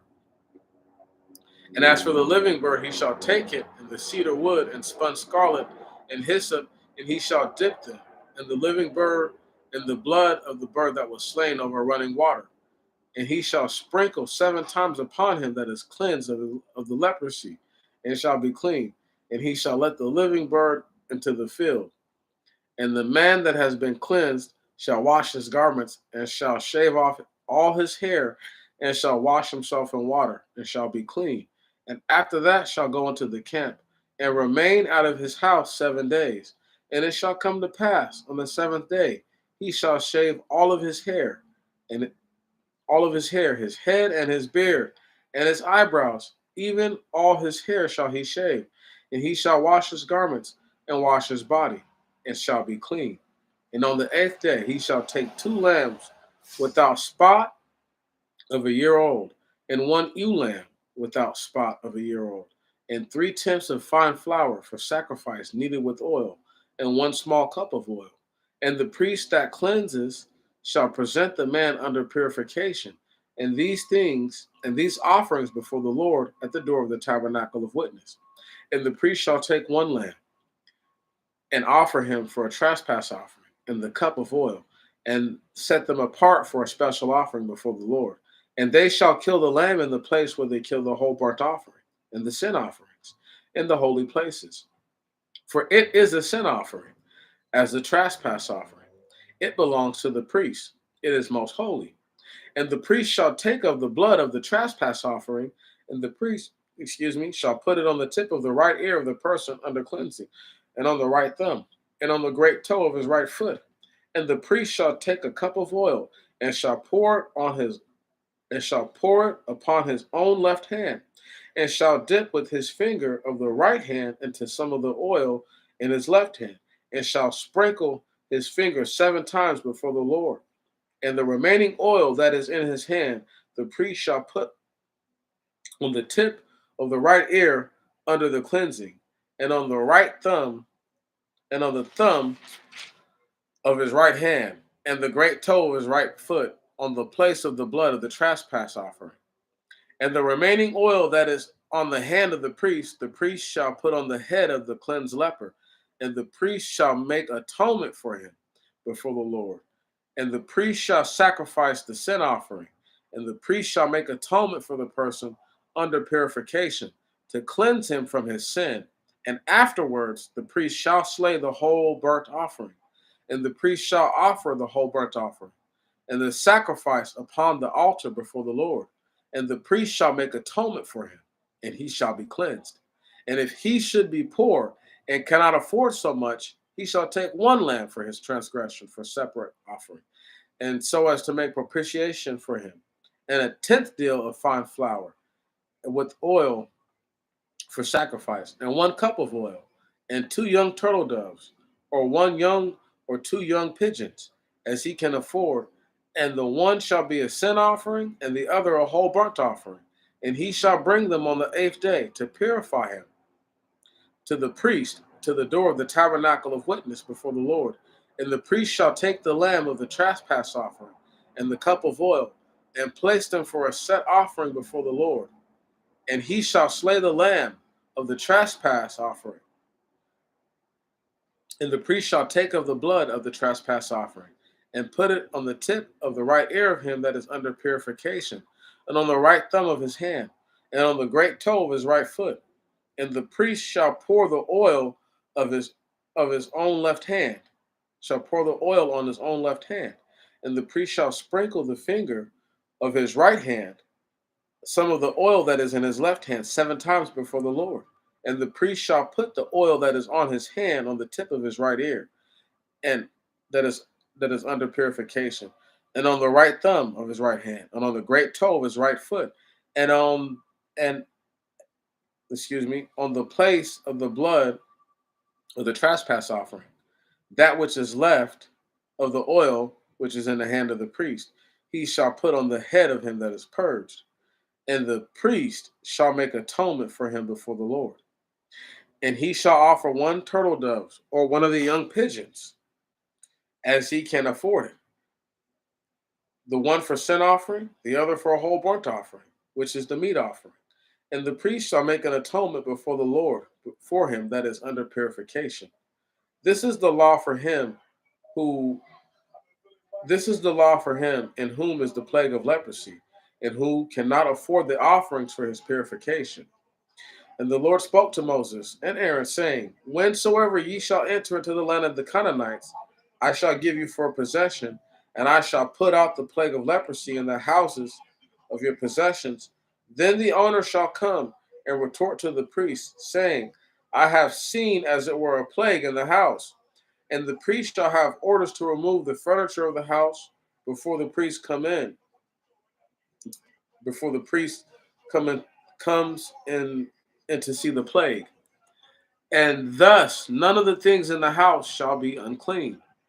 Afterwards, the priest shall go in and examine the house, and he shall look in the plague, and behold, if the plague is in the walls of the house, he will see greenish or reddish cavities, and the appearance of them will be beneath the surface of the walls. We're talking about mold right now, which is a leprosy, which is unclean. And the door of the house, and the priest shall separate the house 7 days, and the priest shall return on the 7th day and view the house. And behold, if the plague is spread throughout the walls of the house, the priest shall give orders, and they shall take away the stones in which the plague is in, and cast them out of the city into an unclean place. And they shall scrape the house within round about, and shall pour out the dust scraped off outside the city into an unclean place. And they shall take other scraped stones and put them in the place of the former stones. And they shall take other plaster and plaster the house. And if the plague should return again and break out in the house after they have after after the house or after the house is scraped and after it has been plastered, then the priest shall go in and see if the plague is spread in the house. And if it is confirmed leprosy in the house, it is unclean. They shall take down the house and its timbers and its stones, and they shall carry out all the mortar without the city into an unclean place. And he that goes into the house at any time during a separation shall be unclean till evening. And he that sleeps in the house shall wash his garments and be unclean till evening. And he that eats in the house shall wash his garments and be unclean till evening. And if the priest should arrive and enter and see the house, and the plague should not at all spread in the house after the house has been plastered, then the priest shall declare the house clean, because the plague is healed. And he shall take to purify the house 2 clean living birds, a cedar wood and a spun scarlet and a hyssop. And he shall slay one bird in an earthen vessel over running water. And he shall take the cedar and the spun scarlet and the hyssop and the living bird, and shall dip into the blood of the living bird, the blood of the bird slain over running water. And with them he shall sprinkle the house 7 times. That's so crazy. Got a bird tied to a piece of wood.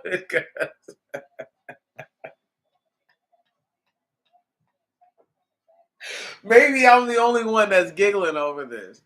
It's not funny that a bird has to die, but I'm dying over the fact that they take the bird and the hyssop and all that stuff and the scarlet and they tie it all up and they dip them in the blood and they're just like, it's crazy to think about. But it is funny if you have a sense of humor. It's just the most wild thing. Anyway, 7 times, one for each day of the week. I don't know. But I do know this. My sense of humor is something else. Oh my goodness. Okay. Where are we at?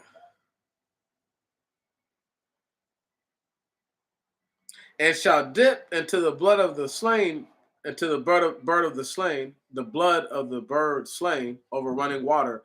And with them he shall sprinkle the house 7 times. And he shall purify the house with the blood of the bird and the running water and the living bird, and with the cedar wood and the hyssop and the spun scarlet. And he shall let the living bird out of the city into the field, and shall make atonement for the house, and it shall be clean.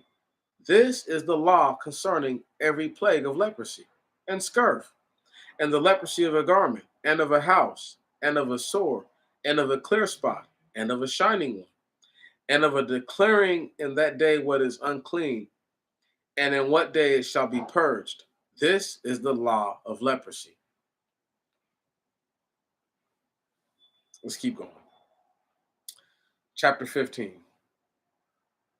And the Lord spoke to Moses and Aaron, saying, Speak to the children of Israel, and thou shalt say to them, Whatever man shall have an issue out of his body, his issue is unclean. And this is the law of his uncleanness. Whoever has a gonorrhea out of his body, this is his uncleanness in him by his body.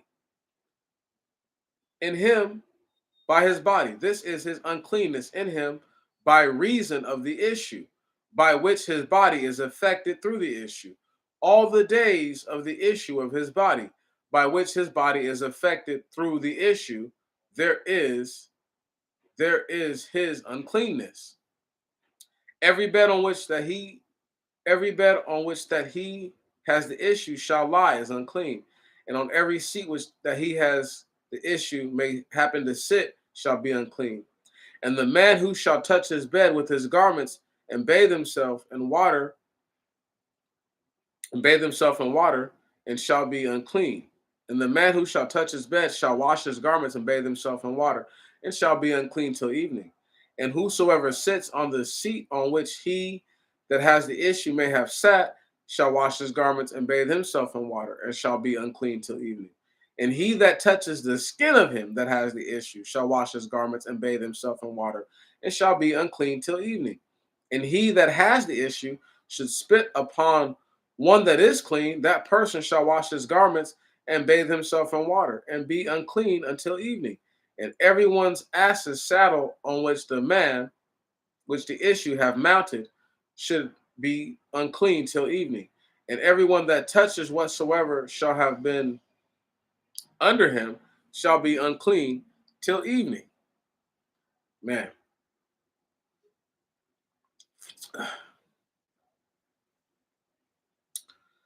And everyone that touches whatsoever shall have been under him shall be unclean till evening. And he that takes them up shall wash his garments and bathe himself in water, and shall be unclean until evening. And whomsoever that has the issue shall touch, then whomsoever that has an issue shall touch, if he has not rinsed his hands in water, he shall wash his garments and bathe his body in water, and shall be unclean till evening. And the earthen vessel that which he has the issue shall happen to touch shall be broken, and a wooden vessel shall be washed with water, and shall be clean. And if he that has the issue should be cleansed of his issue, then shall he number to himself 7 days for purification. And he shall wash his garments and bathe his body in water, and shall be clean. And on the 8th day he shall take to himself 2 turtle doves or 2 young pigeons, and he shall bring them before the Lord to the doors of the tabernacle of witness, and shall give them to the priest. And the priest shall offer them, one for a sin offering, and the other for a whole burnt offering. And the priest shall make an atonement for him before the Lord for his issue. And the man whose seed of copulation shall have happened to go from forth, and the man whose seed of copulation shall have happened to go forth from his body shall then wash his whole body, and shall be unclean till evening. And every garment and every skin on which there shall be the seed of copulation shall be washed with water, and will be and be unclean until evening. And if a woman and a man shall lie together, and if a man and a woman, and if a woman and a woman, if a man shall lie with her with seed of copulation, they shall both bathe themselves in water, and shall be unclean until evening. And the woman whosoever shall have an issue of blood, when her issue is in her body, shall be 7 days in her separation, and everyone that touches her shall be unclean to evening. And everything whereupon she shall lie in her separation shall be unclean. And every and whatever she shall sit upon shall be unclean. And whosoever shall touch her bed, and whosoever shall touch her bed shall wash his garments and bathe his body in water, and shall be unclean until evening. And everyone that touches any vessel on which she shall sit, shall wash his garments and bathe himself in water, and shall be unclean until evening. And whether it be while she is on her bed or a seat which she may happen to sit upon, when he touches her, he shall be unclean until evening. He shall be unclean till evening. And if anyone should lie with her, and her uncleanness be upon him, he shall be unclean 7 days. And on every bed which he shall have lain shall be unclean. And if a woman would have an issue of blood many days, blood should also flow from her after her separation. All the days of her issue of her uncleanness shall be the days of her separation. She shall be unclean. And on every bed on which she shall lie, all the days of her flux, shall it be to her as the bed of her separation. And every seat she shall sit shall be unclean according to the uncleanness of her separation. And everyone that touches it shall be clean. And he shall wash his garments and bathe his body in water, and shall be unclean till evening. But if she be uncleansed from her flux, then she shall number to herself 7 days, and afterward she shall be esteemed clean. And on the 8th day she shall take 2 turtle doves or 2 young pigeons, and shall bring them to the priest to the door of the tabernacle of witness. And the priest shall offer one for a sin offering, and the other for a whole burnt offering. The priest shall make atonement for her before the Lord for her unclean flux. And ye shall cause the children of Israel to be aware of their uncleanness, so they shall not die for their uncleanness in polluting my tabernacle that is among them. This is the law of man who has an issue, or of one discharged sheet of copulation, so that he should be polluted by it. And this is the law for her that has an issue of blood by her separation. And as to the person who has an issue of seed in his issue, it is the law for male and the female, and for the man who shall have lain with her that is set apart. Okay, once again, this is a matter of class. Don't go do dirty, nasty stuff. Like, I mean, the fact that you're telling dudes not to hit chicks who are going through that time of the month just tells you how nasty people really were back then. Like the fact that it's having to be brought up, okay, it tells you how they were really getting down. All right. The fact that you're having to tell a dude who has gonorrhea, hey, bro, separate yourself.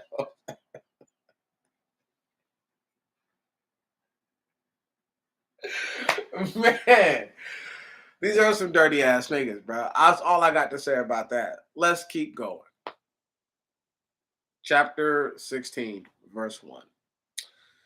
And the Lord spoke to Moses after the two sons of Aaron died, in bringing strange fire before the Lord. So they died. And the Lord said to Moses, speak to Aaron thy brother, and let him not come in at all times into the holy place within the veil before the propitiatory, which is upon the ark of testimony, and he shall not die. For I will appear in a cloud on the propitiatory. Thus shall Aaron enter into the holy place with the calf of the herd for a sin offering, and having a ram for a whole burnt offering. He shall put on the consecrated linen tunic, and he shall have on his flesh the linen drawers, and shall gird himself with the linen girdle, and shall put upon the linen cap. They are holy garments. And he shall bathe all his body in water, and shall put them on. And he shall take of the congregation of the children of Israel 2 kids of the goat for a sin offering, and 1 lamb for a whole burnt offering. And Aaron shall bring the calf for his own sin offering, and shall make atonement for himself and for his house. And he shall take the 2 goats and place them before the Lord by the door of the tabernacle of witness. Now, if y'all pay attention real close, Aaron and his sons were probably drinking. The 2 who got killed were probably, off that potion. And this is why it was a sin of ignorance, because he's like, I had yet to tell Moses not to do that. But don't worry, I got y'all.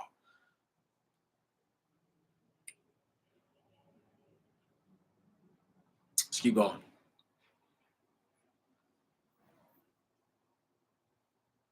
And maybe I'm mistaken, but I think in the book of Numbers it tells us not to take drunkenness with us when we go out. Anyway, let me keep reading.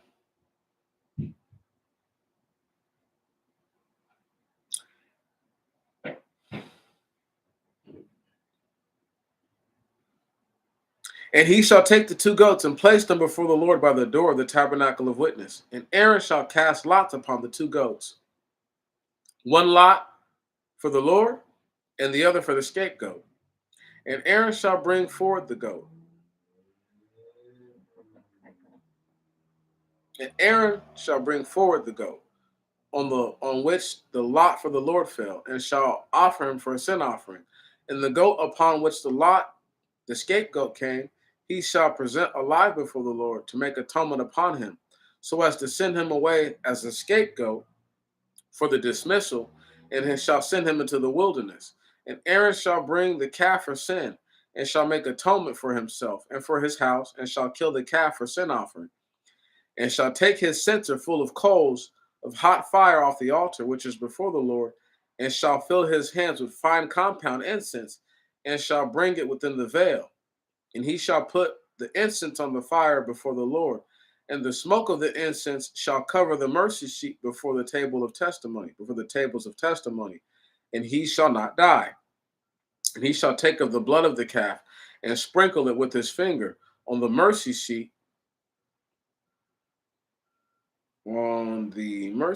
give me one moment, over the tables of testimony, and he shall not die. And he shall take of the blood of the calf and sprinkle with his finger on the mercy seat eastward. Before the mercy seat shall he sprinkle 7 times of the blood of his finger. And he shall kill the goat for the sin offering, that is for the people, before the Lord. And he shall bring in of its blood within the veil, and shall do with this blood as he did with the blood of the calf, and shall sprinkle its blood on the mercy seat in front of the mercy seat, and shall make atonement for the sanctuary on account of the uncleanness of the children of Israel, and for their trespasses in the matter of all their sins. Thus shall he do to the tabernacle in the midst of their uncleanness. And there shall be no man in the tabernacle of witness when he goes in to make atonement in the holy place, until he shall have come out. He shall make atonement for himself and for his house and for all the congregation of the children of Israel. And he shall come forth to the altar that is before the Lord, and he shall make atonement upon it. And he shall take the blood of the calf and the blood of the goat, and shall put it on the horns in the altar round about, and shall sprinkle some of the blood upon it 7 times with his finger, and shall purge it and hallow it from uncleanness of the children of Israel, and shall finish making atonement for sanctuary and for the children of Israel, and for the altar. And he shall make a cleansing for the priest, and shall bring the living goat. And Aaron shall lay his hands on the head of the live goat, and he should declare over him all the iniquities of the children of Israel, and all their unrighteousness, and all their sins, and shall lay upon them the head of the live goat, and shall send him by the way of a ready man into the wilderness. And the goat shall bear the unrighteousness upon him into a desert land. And Aaron shall send away the goat into the wilderness. And Aaron shall enter into the tabernacle of witness, and shall put the linen garment which he has put on, as he entered into the holy place, and shall lay it by there. And he shall bathe his body in the water in the holy place. And he shall put on his raiment, and shall go out and offer the whole burnt offering for himself, and the whole burnt offering for the people, and shall make atonement for himself, and for his house, and for the people, as for the priest. And he shall offer the fat for the sin offering on the altar. And he that sends forth the goat has been set apart to let go, shall wash his garments and bathe his body in water, and afterwards shall enter into the camp. And the calf for the sin offering, and the goat for the sin offering, whose blood was brought in to make atonement in the holy place, they shall carry forth out the camp, and burn their flesh and their dung. And he that burns them shall wash his garments and bathe his body in water, and afterwards he shall enter into the camp. And this shall be a perpetual statute for you. In the 7th month, on the 10th day of the month, on the in the 7th month, on the 10th day of the month, ye shall humble yourselves and shall do no work, the native and the stranger who abides among you. For this day he shall make atonement for you, to cleanse you for all your sins before the Lord your God, and ye shall be purged. This shall be for you a most holy Sabbath and rest, and ye shall humble your souls. It is a perpetual ordinance. The priest whomsoever that they shall anoint shall make atonement, and whomsoever they shall consecrate to exercise the priestly office after his father, he shall put on the linen robe, the holy garments, and he shall make atonement for the most holy place and the tabernacle of witness, and he shall make atonement for the altar and for the priest, and he shall make atonement for all the congregation. And this shall be to you a perpetual statute, to make atonement for the children of Israel for all their sins, or from all their sins. It shall be done once in the year, as the Lord commanded Moses. There's a lot that happened in that, but what I really, really, really, really want to point out from all this, you know, is that how the priests are responsible for atoning for the people. The people can't atone for themselves. Do you see that right there? So once again, you're not the hero of your own narrative. You can't be. It's impossible. Yes, one person can be that important. I'm not saying I'm a priest, but if I was, I could be that important to the people. Right. A man who I believe was priestly, but wasted. his calling was a man like Dr. King. I do believe so. Wasted it. Somebody whose hands would have been fulfilled by the people, who would have been able to go and make proper sacrifice. Now, of all the money that our people are able to uh, uh, tally up and conjure up and to pull together, you would think that we would have tried one of these sacrifices once just to see what would happen. I'm not saying I'm the one to do it, but I'm saying that if somebody were to do it, I would gladly do it. We can't make our own tabernacle, but we could most definitely make a clean altar that no tool has ever defiled and do something like this. Worst that could happen is just a dead animal. Best that could happen is that it could manifest real power. Just throwing it out there. That's what the bad guys are afraid of me saying. They're afraid of me saying things like that. Like, I'm willing to do these things for the people just to see what happens. They didn't commit sacrifice because there was no tangible result. They committed sacrifice because there was a result outside of the fact that you get to eat. Verse 1, chapter 17. And the Lord spoke to Moses, saying, Speak to Aaron and to his sons and to all the children of Israel. Thou shalt say to them, This is the word which the Lord has commanded, saying, Every man of the children of Israel, or of the strangers abiding among you, who shall kill a calf, or sheep, or goat in the camp, who shall kill it out of the camp, and shall not bring it to the door of the tabernacle of witness, so as to sacrifice it for a whole burnt offering or peace offering to the Lord, to be acceptable for a sweet smelling savor. Whosoever shall slay it without, and shall not bring it to the door of tabernacle of witness, so as to offer it as a gift to the Lord before the tabernacle of the Lord, blood shall be imputed to that man. He has shed blood. That soul shall be cut off from his people.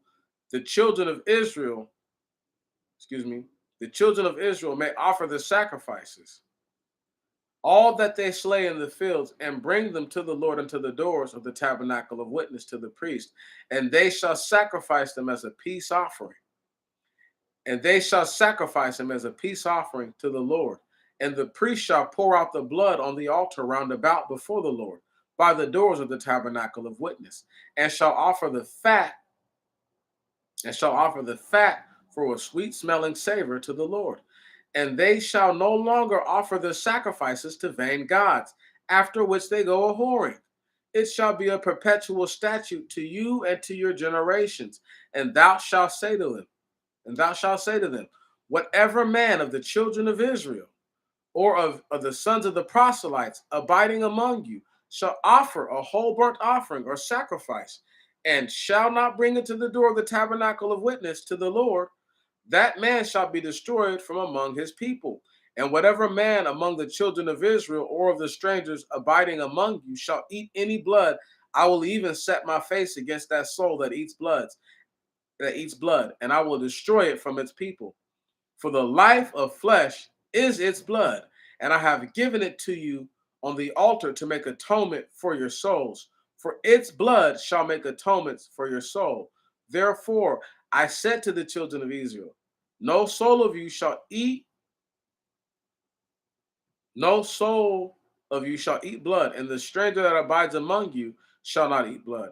And whatever man of the children of Israel or of the strangers abiding among you shall take any animal in hunting, beast or bird, which is eaten, then he shall pour out the blood and cover it in the dust.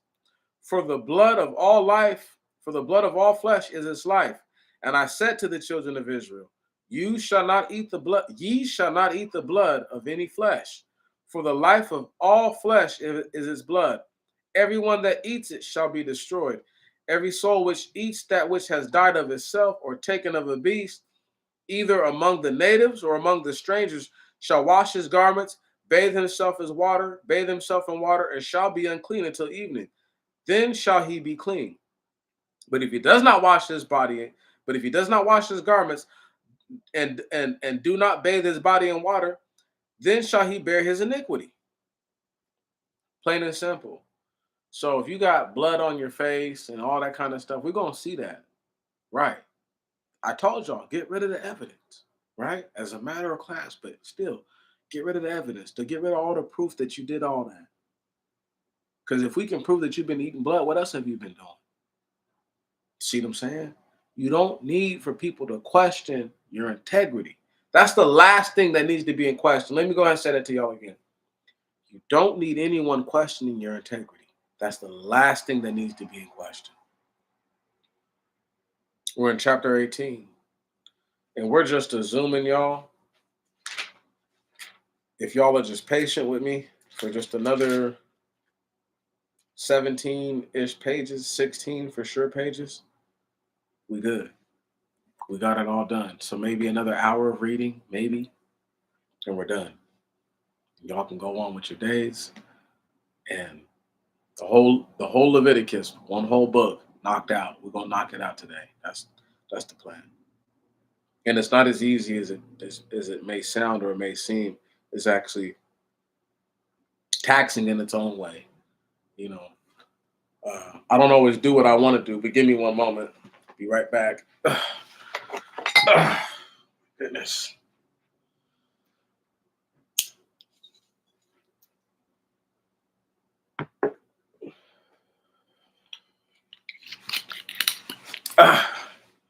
Get some more potion.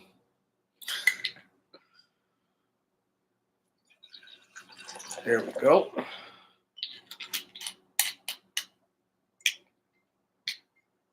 Take a little sip before I carry on.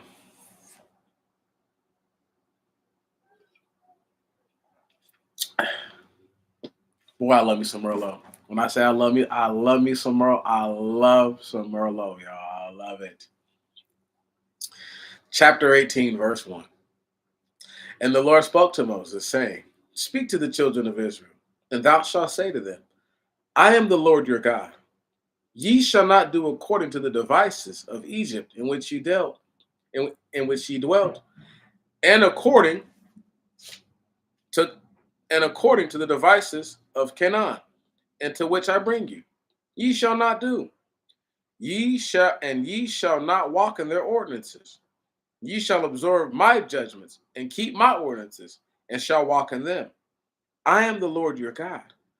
So ye shall keep all my ordinances and all my judgments, and do them. Which if a man do, he shall live in them. I am the Lord your God. No man shall draw nigh to any of his near kindred to uncover their nakedness. I am the Lord. Thou shalt not uncover the nakedness of thy father, nor the nakedness of thy mother, for she is thy mother. Thou shalt not uncover her nakedness. Thou shalt not uncover the nakedness of thy father's wife. It is thy father's nakedness. The nakedness of thy sister by thy father or by thy mother, born at home or abroad.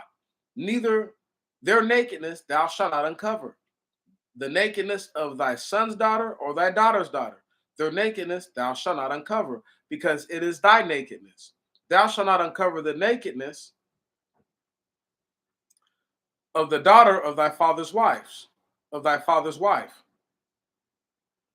She is thy sister by thy same father. Thou shalt not uncover her nakedness. It's talking about Abraham and all that kind of stuff. It's talking about all this stuff. It's talking about Lot, his children. It's talking about anything that y'all can think of that you know for sure happened before all this. It's talking about Reuben and him sleeping with his father's wife. It's talking about a bunch of different things right now. Okay? It's deep. It's talking about the fact that Abraham's brother married two of his nieces. It's talking about stuff like that. It's deep. Let's talk about it. See, we got to go there. We got to do the full. Well, see, when you do the ordinances, you have to think, where does this apply in the story that I've already read? If something has happened already in this story for that ordinance to be out there. You don't know what Abraham was eating when he was alive. You have no idea.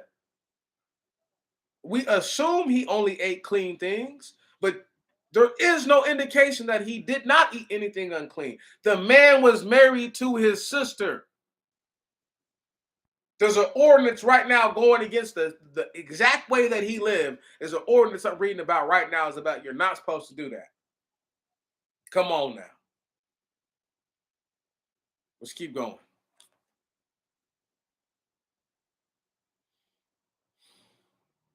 Thou shalt not uncover the nakedness of thy father's sister, for she is near kin to thy father. That's your auntie. Thou shalt not uncover the nakedness of thy mother's sister, your other auntie, for she is near akin to thy mother. Thou shalt not uncover the nakedness of thy father's brother, your uncle, and thou shalt not go into his wife, your auntie, for she is thy relation. Thou shalt not uncover the nakedness of thy daughter-in-law, for this is thy son's wife. Thou shalt not uncover her nakedness. Thou shalt not, daughter-in-law. Remember when Judah slept with Tamar, right? You know what I'm saying? He did that on accident. Just throwing that out there. It's deep. Thou shalt not uncover the nakedness of thy brother's wife. It is thy brother's nakedness. The nakedness of a woman and her daughter, thou shalt not uncover. The nakedness of a woman and her daughter, thou shalt not uncover. Her son's daughter and her daughter's daughter. And thou shalt not take to uncover, shalt thou not take to uncover their nakedness, for they are thine kinswomen. It is impiety. Listen,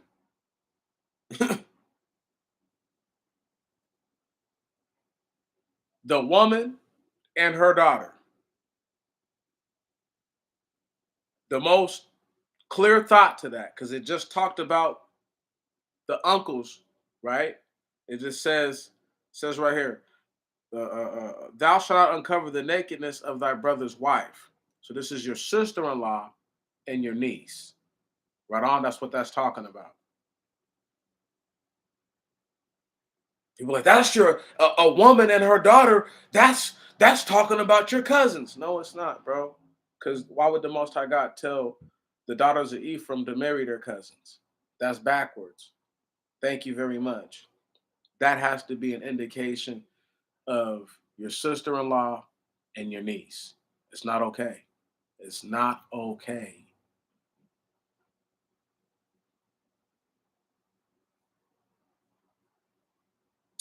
The nakedness of a woman and her daughter thou shalt not uncover.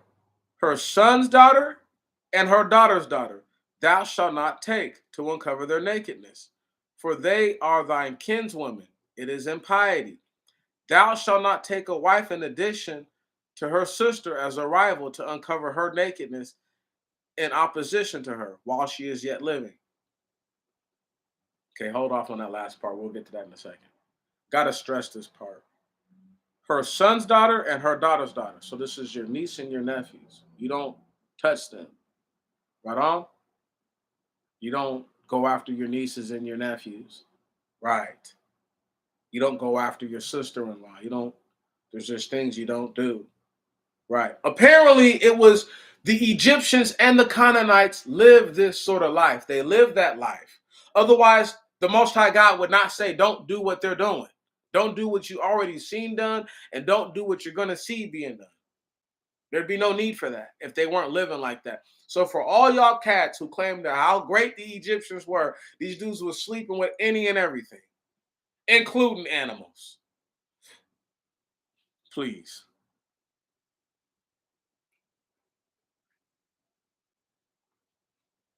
Where we at?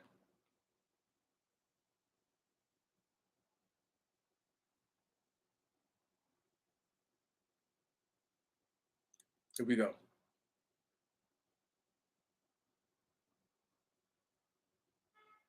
Not taking a wife in addition, not taking a wife in addition to her sister, right? As a rival. So you can't take the sister as another wife. You feel me? To make her jealous, especially while she's living. Now, Jacob didn't ask for what he got. He ended up in that situation. But still, it's just saying that. Now, look what happened. Rachel ended up getting buried in a race course, and Leah actually got buried in a cave. An indication that Rachel was an idol worshiper and that Leah wasn't. So, for all that smack that Jacob talked about Leah, she actually worshiped his God, actually believed in his God, unlike the woman that he loved. And what are the chances, the odds, the compound probability that the man that would lead all Israel to sin would come from the lineage of the bloodline of Jacob's favorite son, i.e. Joseph, i.e. the sons of Ephraim, i.e. Jeroboam. Throwing that out there. Back to the reading. And thou shalt not go unto a woman under separation for her uncleanness, to uncover her nakedness. And thou shalt not lie with his neighbor's wife, to defile thyself with her. Who gets defiled? You get defiled by sleeping with your neighbor's wife. And thou shalt not give of thy seed to serve a ruler. And it says here, probably Moloch. So they're saying that, you're not going to serve somebody else's God. And thou shalt not profane my holy name. I am the Lord. And thou shalt not lie with a man as with a woman, for it is an abomination. Neither shalt thou lie with any quadruped for copulation to be polluted with. Neither shall a woman present herself before any quadruped to have connection with it, for it is an abomination. Do not defile yourselves with any of these things, for in all these things the nations are defiled, which I drive out before you, and the land is polluted. I have recompensed their iniquity to them because of it, and the land is aggrieved with them that dwell upon it. And ye shall keep all my statutes and all my ordinances. And ye shall do none of these abominations, neither the native nor the stranger that joins himself with you. For all these abominations which the men of the land did who were before you, and the land was defiled, lest the land be aggrieved with you, and you're polluting it as it was aggrieved with the nations before you. Check this out. The earth doesn't like gay people. The earth doesn't like gay activity. The earth doesn't like it. Earth can't stand it. Earth is so feminine, she's like, what is this? And yet, people want to tell you it's natural and normal, and it's just the way it is. When we're reading here, it's an abomination. It's something hateful unto God.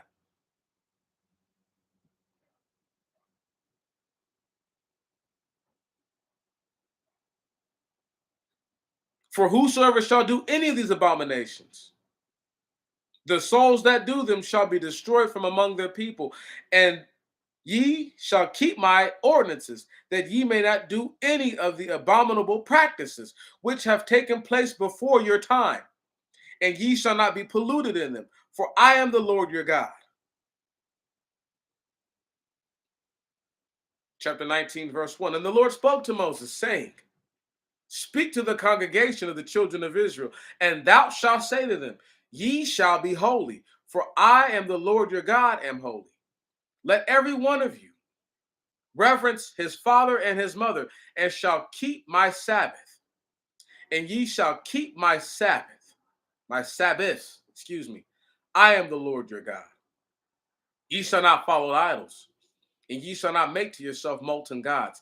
I am the Lord your God. And if ye will sacrifice a peace offering to the Lord, ye shall offer it acceptable from yourselves. In what day soever ye shall sacrifice it, it shall be eaten. And on the following day, if any of it should be left till the third day, it shall be thoroughly burnt with fire. And if it should be eaten of all on the third day, it is unfit for sacrifice. It shall not be accepted. And he that eats it shall bear his iniquity, because he has profaned the holy things of the Lord.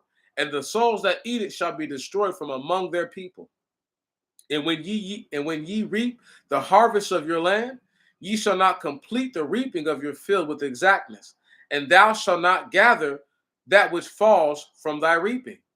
Thou shalt not go over the gathering of thine vineyard, neither shalt thou gather the remaining grapes of thy vineyard. Thou shalt leave them for the poor and the stranger. I am the Lord your God. Ye shall not steal, ye shall not lie, neither shall one bear false witness as an informer against his neighbor. And ye shall not swear unjustly by my name, and ye shall not profane the holy name of your God. I am the Lord your God.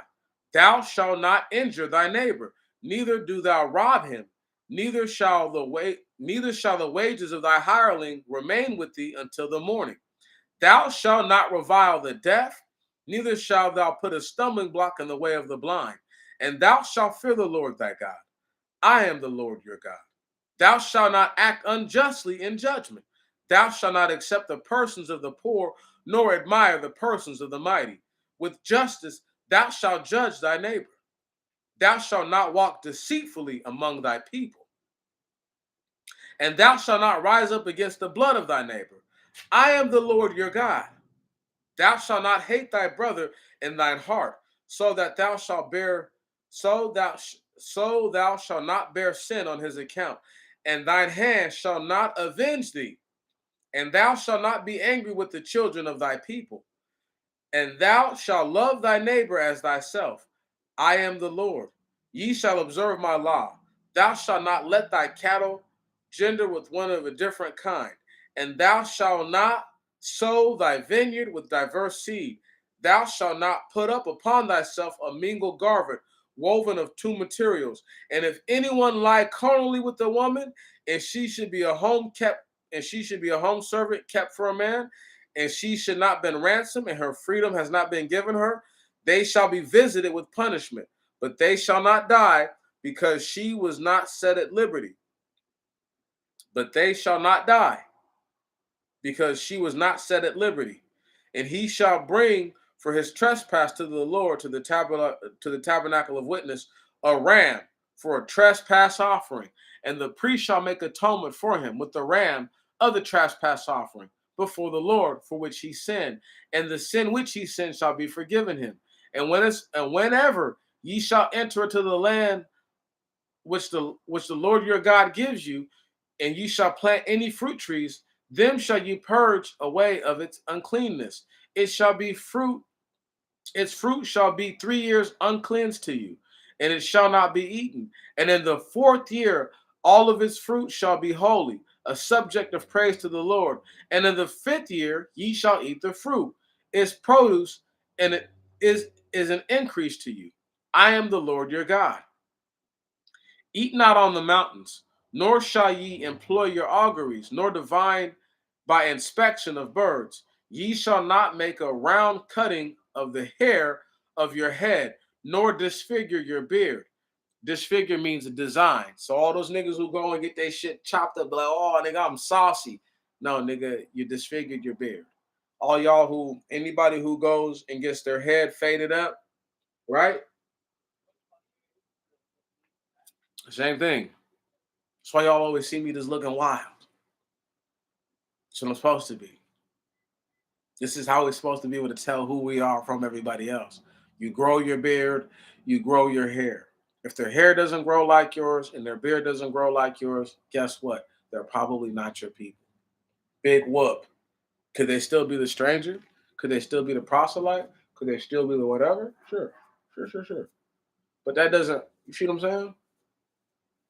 If they ain't never had to do that ever a day in their life, chances are they're the stranger. Proselyte at best. No disrespect to nobody. That's just what it is. Let me keep reading.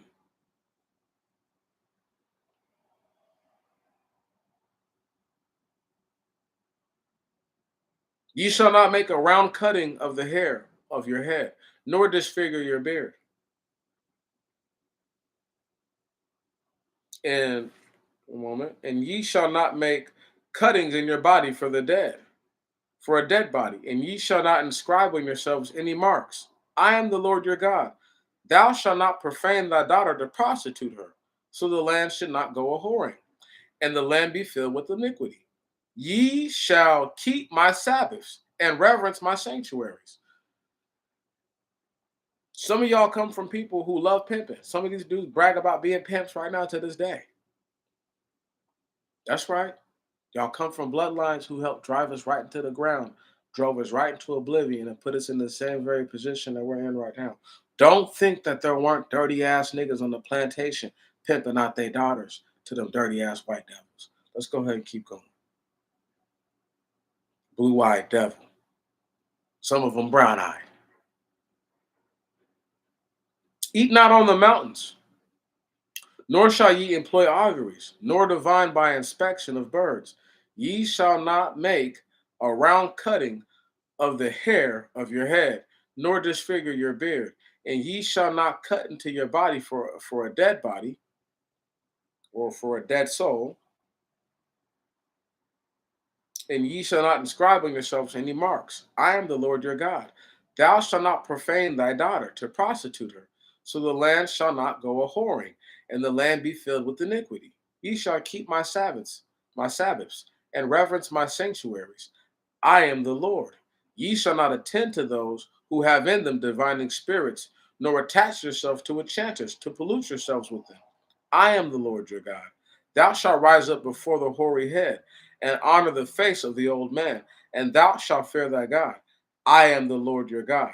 And if there shall come to you a stranger in your land, ye should not afflict him. Ye shall not afflict him. The stranger that comes to you shall be among you as the native, and thou shalt love him as thyself, for ye were strangers in the land of Egypt. I am the Lord your God. Ye shall not act unrighteously in judgment, in measures and weights and scales. There shall be among you just balances and just weights, and a liquid measure, liquid weight. And I am the Lord your God. I am the Lord your God, who brought you out of the land of Egypt. Ye shall keep all my laws. Ye shall keep all my law and all my ordinances, and ye shall do them. I am the Lord your God. And the Lord spoke to Moses, saying, Thou shalt also say to the children of Israel, if there shall be any of the if there shall be any of the children of Israel, or those who become proselytes in Israel, who shall give his seed to Moloch, let him surely be put to death. The nations, the nation upon that land shall stone him with stones. I will set my face against that man, and I will cut him off from his people, because he has given his seed to Moloch to defile my sanctuary, and to defile the name of them that are consecrated to me. And if the natives of the land should in any wise overlook that man in giving of his seed to Moloch, so as not to put him to death, then I will set my face against that man and his family, and I will destroy him and all who have been in one mind with him, so that he should go a whoring to the princes of the people, or to Moloch. And the soul that shall follow those who have in them divining spirits or enchanters, so as to go a whoring after them, I will set my face against that soul, and I will destroy it from among its people. And ye shall be holy, for I am the Lord your God, for I, the Lord your God, am holy, and ye shall observe my ordinances and do them. I am the Lord that sanctifies you. Every man who shall speak evil of his father or of his mother, let him die the death. He has spoken evil of his father or mother. Has he spoken evil of his father or mother? He shall be guilty. Whatever man shall commit adultery with the wife of a man, and whoever shall commit adultery with the wife of his neighbor, let him die the death, the adulterer and the adulteress. And if anyone lie with his father's wife, who has uncovered his father's nakedness, let them both die the death. They are guilty. And if anyone should lie with his daughter-in-law, let them both be put to death. And if and whoever shall lie with the male as with the woman, they have wrought abomination. Let them die the death. They are guilty. Whoever shall take a woman and her mother, it is iniquity. They shall burn him and them with fire. So there shall be no iniquity among you. And whoever shall lie with the beast, let him die the death. And ye shall kill the beast. And whatever woman shall approach the beast, so as to have connection with it, ye shall kill the woman and the beast. Let them die the death. They are guilty. Whosoever shall take his sister by his father or by his mother, and shall see her nakedness, and she see his nakedness, it is a reproach. They shall be destroyed before the children of their family. He has uncovered his sister's nakedness. They shall bear their sin. And whatever man shall lie with the woman that is set apart for a flux, and shall uncover her nakedness, he has uncovered her fountain, and and she and she has uncovered the flux of her blood. They shall both be destroyed from among their generation. And thou shalt not uncover the nakedness of thy father's brother, or of thy sister of thy mother, for that man has uncovered the nakedness of one near. They shall bear their iniquity. Whosoever shall lie with his near kinswoman has uncovered the nakedness of one near to him. They shall die childless. Whoever shall take his brother's wife, it is uncleanness. He has uncovered his brother's nakedness. They shall die childless. They shall die childless. And keep ye all my ordinances and my judgments, and ye shall do them. And the land shall not be aggrieved with you, into which I bring you to dwell upon it. And walk ye not in the customs of the nations which I drive out from before you, for they have done all these things. I have abhorred them. And I said to you, ye shall inherit their land, and I will give it to you for a possession, even a land flowing with milk and honey. I am the Lord your God, who has separated you from all people. And ye shall make a distinction between the clean and unclean cattle, and clean and unclean birds. And ye shall not defile your souls with cattle or birds or with any creeping things of the earth, which I have separated for you by reason of uncleanness. Ye shall be holy to me, because I, the Lord your God, am holy, who separated you from all nations to be mine. And as far as a man or woman, whosoever shall have in them a divining spirit or be an enchanter, let them die the death. Ye shall stone them with stones. They are guilty. Mm. And the Lord spoke to Moses, saying, Speak to the children, whoa, whoa, whoa.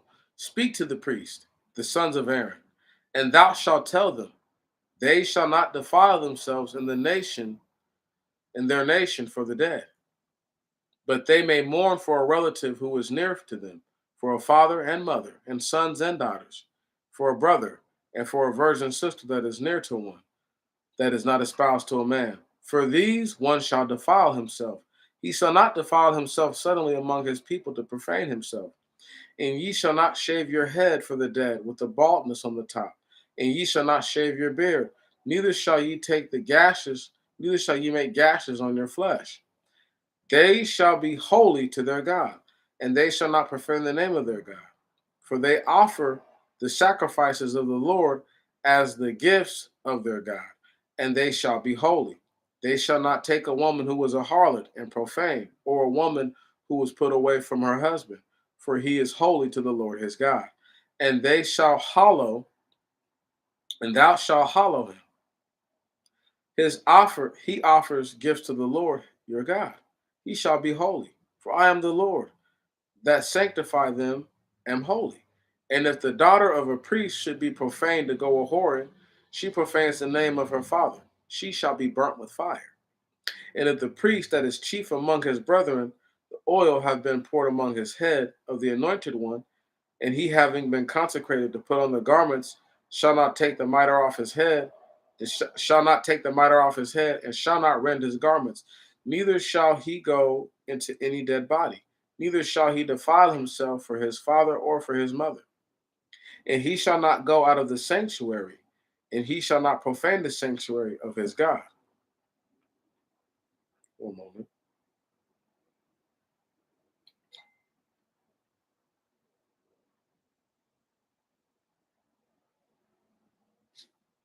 And he shall not profane the sanctuary. Oh,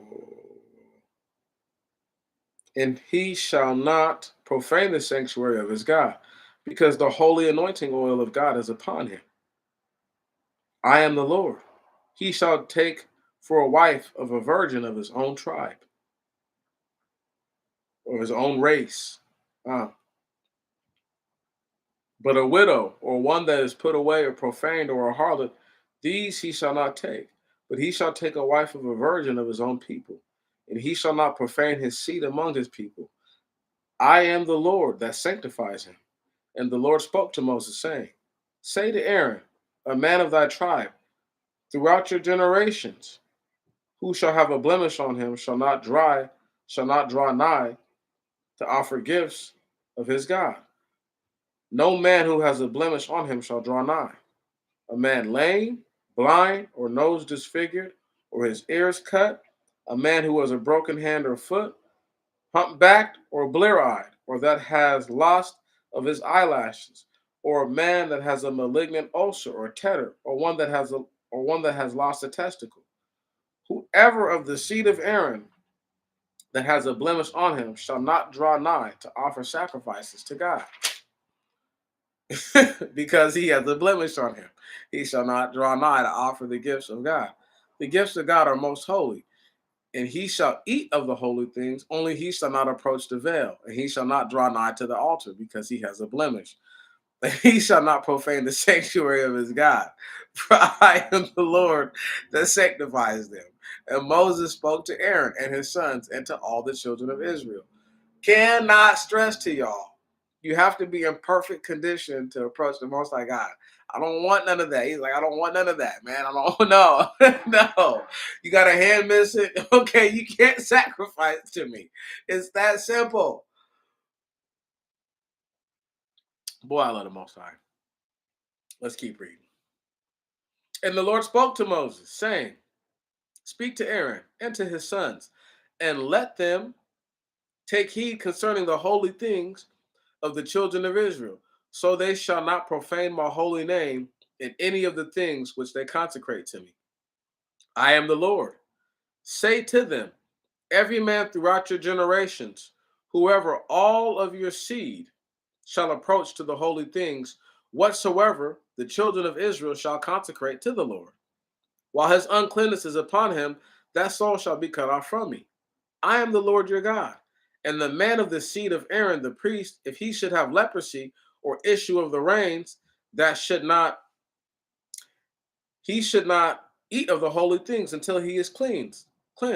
And he that touches any uncleanness of a dead body, or a man whose seed of copulation shall have gone out from him, or whosoever shall touch any unclean reptile which shall defile him, or who shall touch a man whereby he shall defile himself according to all his uncleanness, whatsoever soul shall touch them shall be unclean until evening.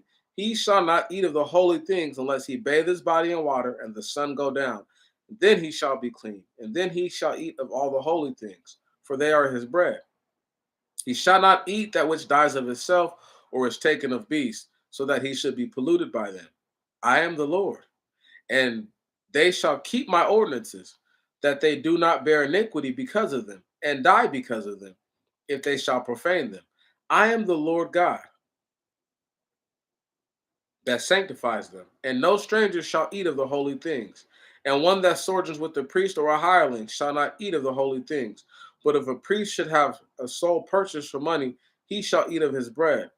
And they that are born in his house, they also shall eat of his bread. And if the daughter of a priest should marry a stranger and should not eat, she shall not eat of the offerings of the sanctuary. And if the daughter of the priest should be a widow or be put away and have no seed, she shall return to her father's house as in her youth. She shall eat of her father's bread, but no stranger shall eat of it. And the man who shall ignorantly eat holy things shall add the fifth part to it, and give the holy things to the priest, and shall not profane the holy things of the children of Israel, which they offer to the Lord, so that they should bring upon themselves iniquity of trespass in their eating their holy things. For I am the Lord that sanctifies them.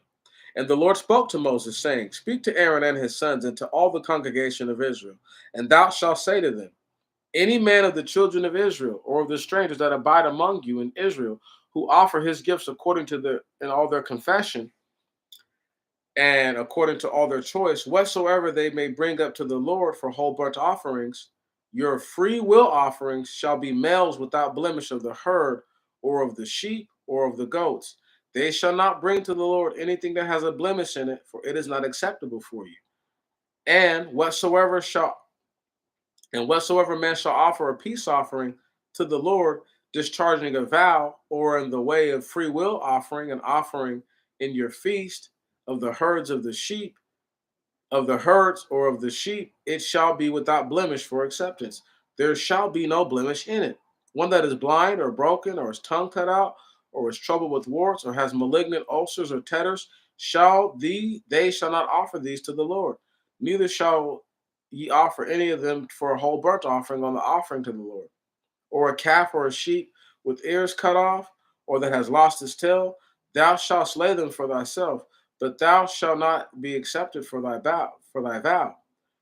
That which has broken testicles, or is crushed, or gelt, or mutilated, thou shalt not offer them to the Lord. Neither shall ye sacrifice them upon your land. Neither shall ye offer the gifts. Neither shall ye offer the gifts of your God of all these things by the hand of a stranger, because there is a corruption in them, a blemish in them. Neither shall ye offer the gifts of your gods of all things by the hand of a stranger, because there is a corruption in them, a blemish in them. They shall not be accepted for you. So the stranger can't give you anything. No matter what, there's something wrong with it. Right. I know people are like, that's bogus. That's what it is. That's what it said. Get over it. Where are we at?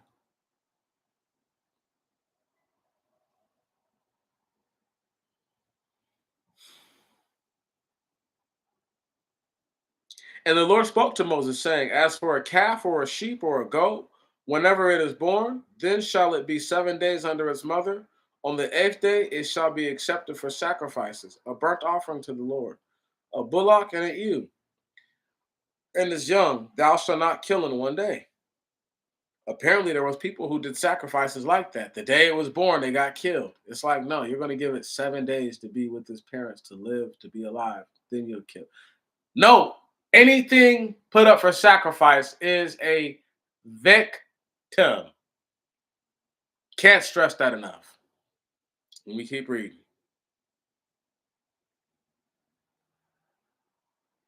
And if thou should offer a sacrifice, a vow of rejoicing to the Lord, ye shall offer it so as to be accepted for you. In the same day it shall be eaten. Ye shall not leave of the flesh till the morrow. I am the Lord.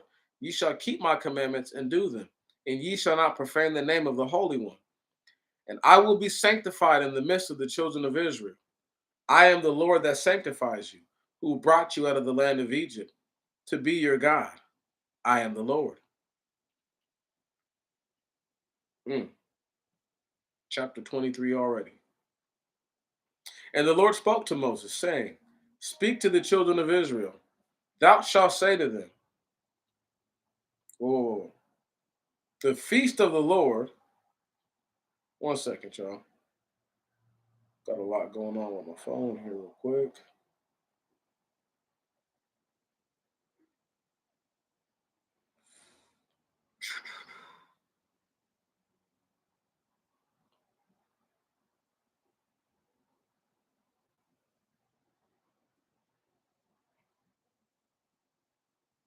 Okay.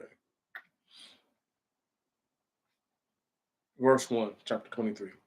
And the Lord spoke to Moses, saying, speak to the children of Israel, and thou shalt say to them, the feast of the Lord, which ye shall call holy assemblies, these are my feast. 6 days thou do works, but on the seventh day is the Sabbath, a rest, a holy convocation to the Lord. Thou shalt not do any work. It is a Sabbath to the Lord in all your dwellings.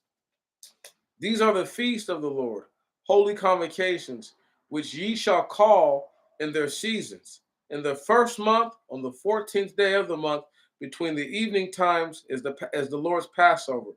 And on the 15th day of the month is the feast of unleavened bread. 7 days ye shall eat unleavened bread. And the first day shall be a holy convocation to you. Ye shall do no servile work, and ye shall offer whole burnt offerings to the Lord. 7 days. And the seventh day shall be a holy convocation to you. Ye shall do no servile work. And the Lord spoke to Moses, saying, speak to the children of Israel, and thou shalt say to them, when ye shall enter into the land which I give you, and reap the harvest of it, then ye shall bring a sheaf, the first fruits of your harvest, to the priest, and he shall lift up the sheaf before the Lord to be accepted for you. On the morrow of the first day, the priest shall lift it up, and ye shall offer on the day which ye shall bring the sheaf a lamb without blemish, of a year old, for a whole burnt offering to the Lord. It is a meat offering, 2/10 portions of fine flour mingled with oil. It is a sacrifice to the Lord, a sweet smelling savor. It is a drink offering to the Lord, a part hin of wine.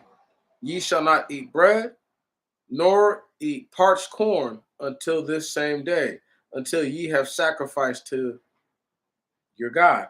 It is a perpetual statute throughout your generations, throughout all your generations, throughout your generations in all your dwellings. And ye shall number to yourselves from the day after the Sabbath, from the day of which ye shall offer the sheaf of heave offerings, 7 full weeks. Until the morning after the last week, ye shall number 50 days. And ye shall bring a new meat offering to the Lord. And ye shall bring your dwelling loaves, and your heave offering, 2 loaves. They shall be the 10th portions of fine flour, and they shall be baked with leaven of the first fruits of the Lord. And ye shall bring the loaves, 7 unblemished lambs, a year old, and a calf of a herd, 2 rams without blemish, and they shall be whole burnt offerings to the Lord. And their meat offerings and their drink offerings shall be a sacrifice, and their drink shall be a sacrifice, a sweet smelling savor to the Lord. And they shall sacrifice 1 kid of the goats for a sin offering, and 2 lambs of a year old for a peace offering, with the loaves of the first fruit. And the priest shall place them with the loaves of the first fruit of an offering before the Lord, before the Lord. With the 2 lambs, they shall be holy to the Lord. They shall belong to the priest that brings them. And ye shall call this day a convocation. It shall be holy to you. You shall do no servile work in it. It is a perpetual ordinance throughout your generations and all your habitations. And ye shall reap the harvest of your land. Ye shall not fully reap the remainder of the harvest of your land when thou reapest. And thou shalt not gather that which fails from thy reaping. Thou shalt leave it for the poor and for the stranger. I am the Lord your God. And the Lord spoke to Moses, saying, Speak to the children of Israel, saying, In the 7th month, on the first day of the month, ye shall rest, a memorial of trumpets. It shall be to you a holy convocation. You shall do no servile work, and ye shall offer a whole burnt offering to the Lord. And the Lord spoke to Moses, saying, Also on the 10th day of the 7th month is a day of atonement. It shall be a holy convocation to you. And ye shall humble your souls and offer a whole burnt offering to the Lord. And ye shall do no work on this selfsame day. For this is a day of atonement for you, to make atonement for you before the Lord your God. Every soul that is not humbled in that day, every soul that shall not be humbled in that day, shall be cut off from his people. And every soul that shall do work on the day shall be destroyed from among his people. You shall do no manner of work. It is a perpetual statute throughout your generations, in all your habitations. It is a holy Sabbath to you. And ye shall humble your souls from the 9th day of the month, from the evening, ye shall keep the Sabbaths. And the Lord spoke to Moses, saying, Speak to the children of Israel, saying, On the 15th day of the 7th month, there shall be a feast of tabernacles, 7 days to the Lord. And on the first day shall be a holy convocation. You shall do no servile work. 7 days shall ye offer whole burnt offerings to the Lord. The 8th day shall be a holy convocation to you, and ye shall offer whole burnt offerings. It is a time of release. You shall do no servile work. These are the feasts of the Lord, which ye shall call holy convocations, to offer burnt offerings to the Lord, whole burnt offerings, and their meat offerings, and their drink offerings, that for each on its day. Besides the Sabbaths of the Lord, and besides your gifts, and besides all your vows, and besides your free will offerings, which ye shall give to the Lord. And on the 15th day of the 7th month, ye shall have completely gathered in its fruits of the earth. And ye shall keep it a feast to the Lord 7 days. And on the first day there shall be a rest, and on the 8th day a rest. And on the first day ye shall take the goodly of the first fruits and branches of palm trees, and thick boughs of trees and willows and branches of osiers, and from the brook, and to rejoice before the Lord your God 7 days in the year. It is a perpetual statute for your generations. In the 7th month ye shall keep it. 7 days ye shall dwell in the tabernacles. 7 days ye shall dwell in tabernacles. Every native in Israel shall dwell in tents. That is your posterity, that your generations may see that I made the children of Israel to dwell in tents when I brought them out of the land of Egypt. I am the Lord your God. And Moses recounted the feast of the Lord to the children of Israel. Stop right there. A lot of things just happened outside of the perpetual feast. We got to talk about how the Most High God says during a particular time, you guys are going to be in tents so that way people know that you used to live in tents. Right. Because if I bring you to the land and now you're all living in houses, now you're all living in homes, right? And people forget. So you're going to go out and live in tents, and the people who are like the priests are going to be in the tabernacle. And that's how y'all going to show everybody every year that I am who I am. Big facts. Keep reading time. Chapter 24, verse 1. And the Lord spoke to Moses, saying, charge the children of Israel, and let them take for thee pure olive oil, beaten for the light, to burn a lamp continually, outside the veil of the tabernacle of witness. And Aaron and his sons shall burn it from evening until morning before the Lord continually, a perpetual statute throughout your generations. Ye shall burn the lamps on the pure lampstand before the Lord till the morrow. And ye shall take fine flour of 2/10 part, and shall put them in 2 rows, each row containing 6 loaves, on a pure table before the Lord. Ye shall put each row pure frankincense and salt, and these things shall be for the loaves for a memorial, set forth before the Lord on the Sabbath day. They shall be set forth before the Lord continually, before the children of Israel.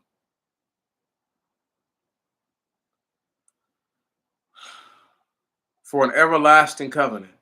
And they shall be for Aaron and his sons, and they shall eat in the holy places. For this is the most holy portion of the offerings made to the Lord, a perpetual statute. We're almost done, y'all. 7 more pages. And there went forth the son of Israel, of an Israelitish woman, and he was the son of an Egyptian man among the sons of Israel. And they fought in the camp. And the son of the Israelitish woman and the man who was an Israelite, and they fought in the camp. The son of the Israelitish woman and the man who was an Israelite. And the son of the Israelitish woman named the name and cursed. And they brought him to Moses. And his mother's name was Solomon, the daughter of Dabri, of the tribe of Dan. And they put him in the ward to judge him by the command of the Lord. And the Lord spoke to Moses, saying, bring him that cursed out of the camp, and all who heard shall lay their hands upon his head. Shall lay hands upon his head. Okay, shall lay their hands upon his head. And all the congregation shall stone him. And speak to the sons of Israel, and thou shalt say to them, whoever shall curse God shall bear his sin. And he that names the name of the Lord, let him die the death. Let all the congregation of Israel stone him with stones, whether it be a stranger or a native. Let him die for naming the name of the Lord. And whosoever shall smite a man, and he die, let him die the death. And whoever shall smite a beast, and it shall die, let him render life for life. And whoever shall inflict a blemish on his neighbor, as he has done to him, so shall it be done to himself in return. Bruise for bruise, eye for eye, tooth for tooth. As anyone may afflict a blemish on a man, so shall it be rendered to him. Don't start none, won't be none. Let's keep reading.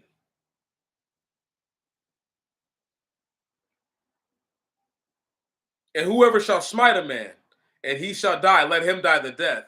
There shall be one judgment for the stranger and for the native, for I am the Lord your God.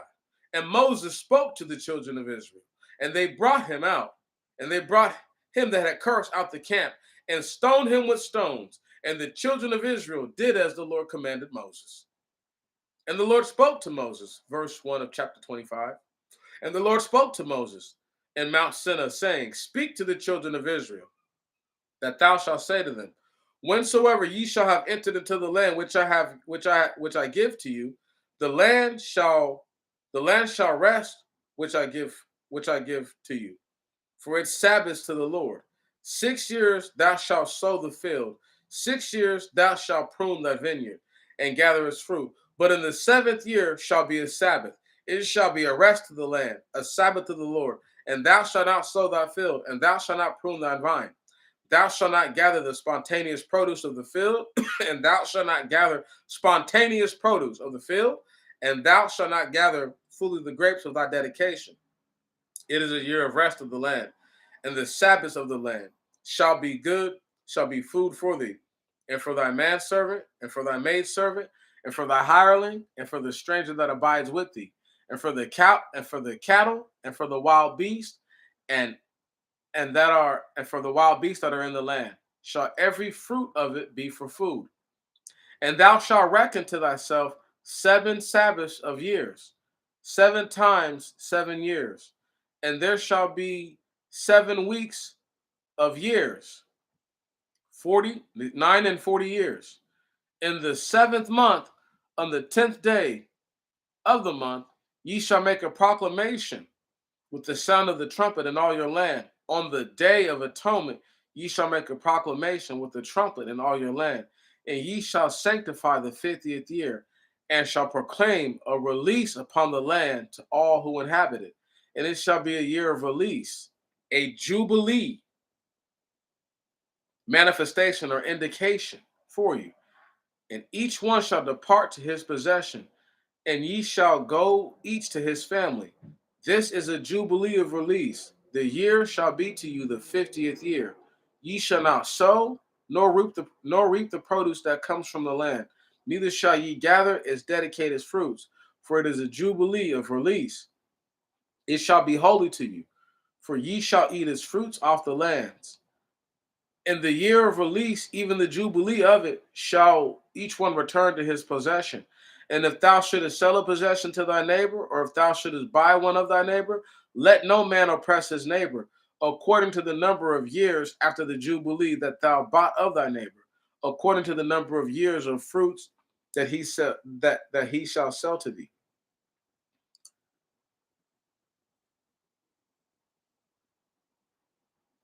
According to the number of years of fruits shall he sell to thee. There we go. According of the or according as there may be a greater number of years, shall he increase the value of his possession. And according as there may be less number of years, shall he lessen the value of his possession. For according to the number of his crops, so shall he sell to thee. Let no man oppress his neighbor, and thou shalt fear the Lord thy God. I am the Lord thy God, and ye shall keep all my ordinances and all my judgments, and do observe them, and ye shall keep them, and dwell securely in the land. And the land shall yield her increase, and ye shall eat the fullness, and dwell securely in it. And if ye should say, what shall we eat in the seventh year, if we do not sow nor gather of our own fruits? Nor gather in our fruits. Then I will send my blessing upon you in the 6th year, and the land shall produce its fruits for 3 years. And ye shall sow in the 8th year, and eat old fruits to the 9th year, until its fruits come. Ye shall eat old fruits of the old.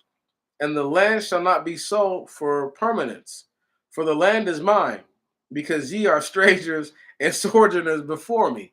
Because the Most High is so cold. Did you hear what he just said? You're never selling this stuff permanently. All y'all are strangers. All y'all are sojourners before me. This is mine, homie. Okay, you're just living, you're just leasing it off of me, so to speak. Because when you die and give up the ghost, it goes to the next person. Most High God never dies, so guess what? It's always going to be his. Big whoop. Let us keep reading, please.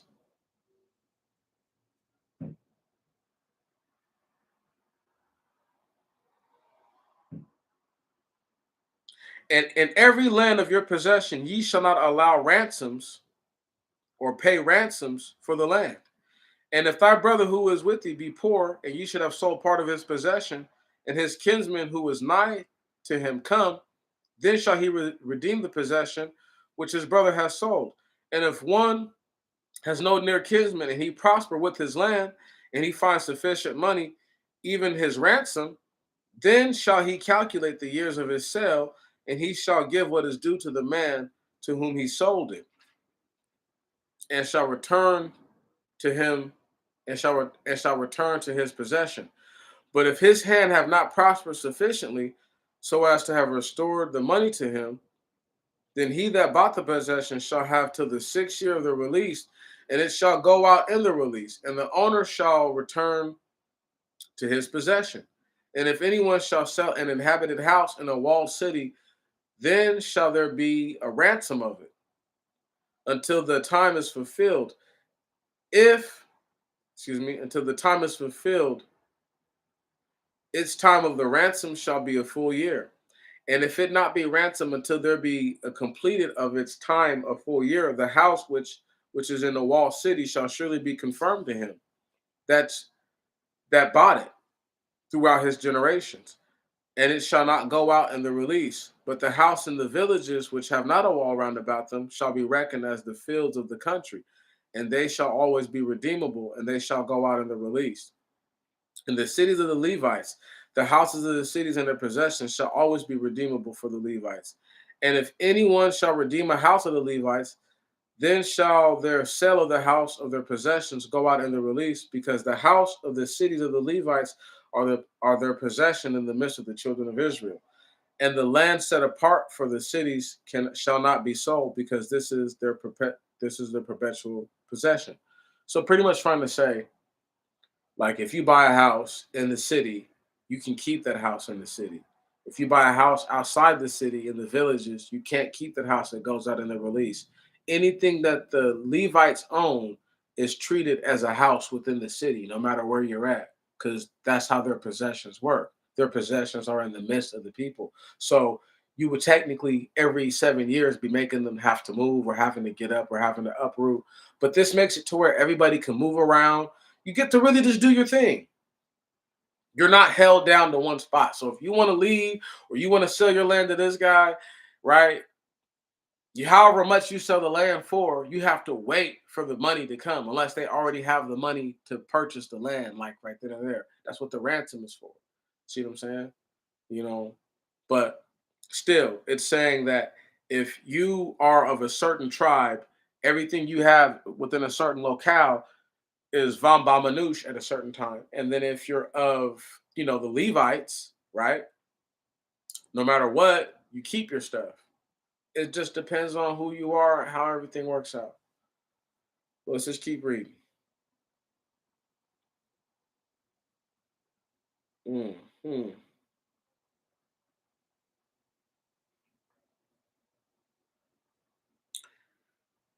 And if thy brother who is with thee become poor, and he fail in resources with thee, thou shalt help him as a stranger and a sojourner, and thy brother shall live with thee, and thou shalt not receive from him interest nor increase.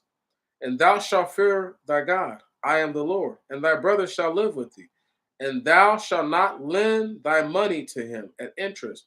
And thou shalt not lend thy meat to him to be returned with increase.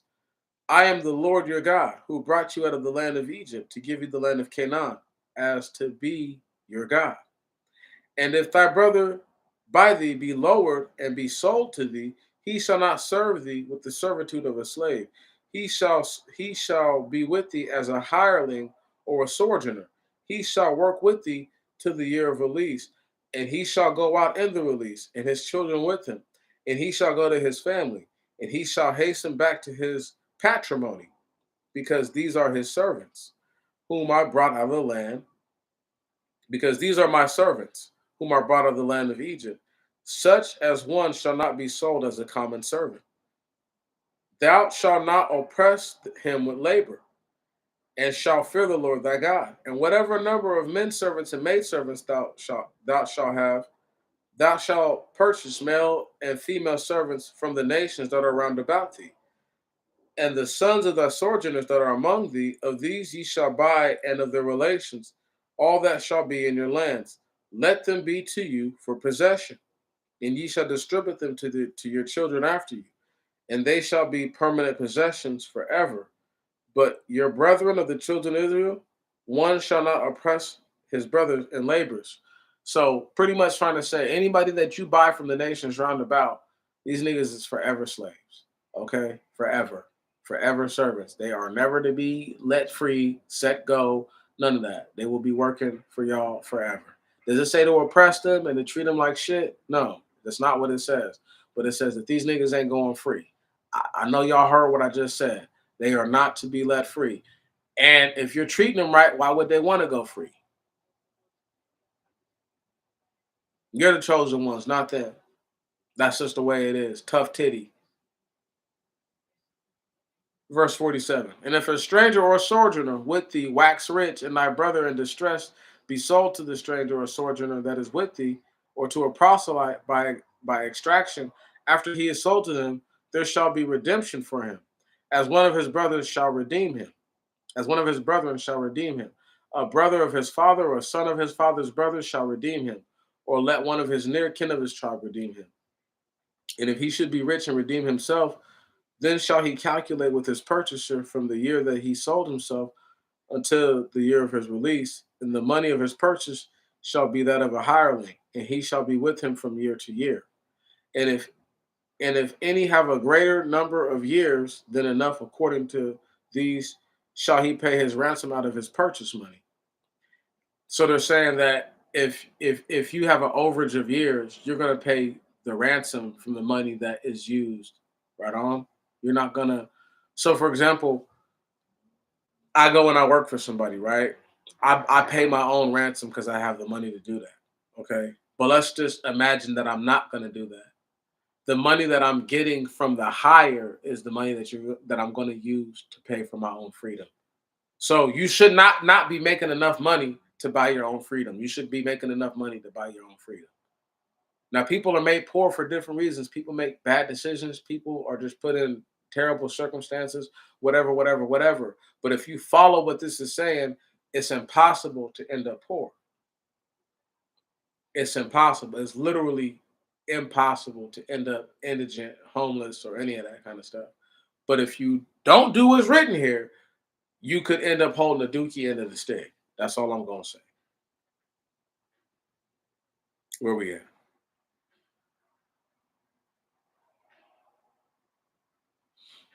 And if but a little time be left of the years to the year of release, then shall he reckon to him to his years, and shall pay his ransom as a hireling.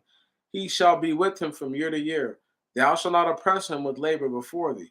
And if thou do not pay his ransom accordingly, he shall go out in the year of release, he and his children with him. For the children of Israel are my servants. They are my attendants, whom I brought out of the land of Egypt. So you can't keep a child of Israel. You can only keep other people. Okay? You cannot keep the children of Israel. You cannot. Verse 1, chapter 26. I am the Lord your God. Ye shall not make to yourselves gods made with hands or graven. Neither shall ye rear up a pillar for yourselves. Neither shall ye set up a stone for an object in the land to worship it. I am the Lord your God. Ye shall keep my Sabbaths and reverence my sanctuaries. I am the Lord. If ye will walk in my ordinances and keep my commandments and do them, then I will give the rain in its seasons, and the land shall produce its fruits, and the trees of the field shall yield their fruit. And your threshing time shall overtake the vintage, and your vintage shall overtake your seed time. And ye shall eat your bread to the full, and ye shall dwell safely upon your land, and war shall not go through your land. And I will give peace in your land, and ye shall sleep, and none shall make you afraid. And I will destroy the evil beast out of your land. Beast can be evil, and your enemies shall fall before you by the sword. And I will look upon you, and increase you, and multiply you, and establish my covenant with you. And ye shall eat that which is old. Ye shall eat that which is old, and very old, and bring forth the old, to make way for the new. And I will set my tabernacle among you, and my soul shall not abhor you. And I will walk among you, and be your God, and ye shall be my people. I am the Lord your God, who brought you out of the land of Egypt. where you were slaves, and I broke the band of your yoke, and brought you forth openly. But if ye will not hearken to me, nor obey my ordinances, but disobey them, and your soul should loathe my judgments, so that ye shall not keep all my commands, so as to break my covenant, then I will do thus to you. I will even bring upon you perplexity, and the itch, and the fever that causes your eyes to waste away, and disease that consumes your life. And ye shall sow your seeds in vain, and your enemies shall eat them. And I will set my face against you, and ye shall be before your enemies, that they hate you, and shall pursue you, and ye shall flee. And no one,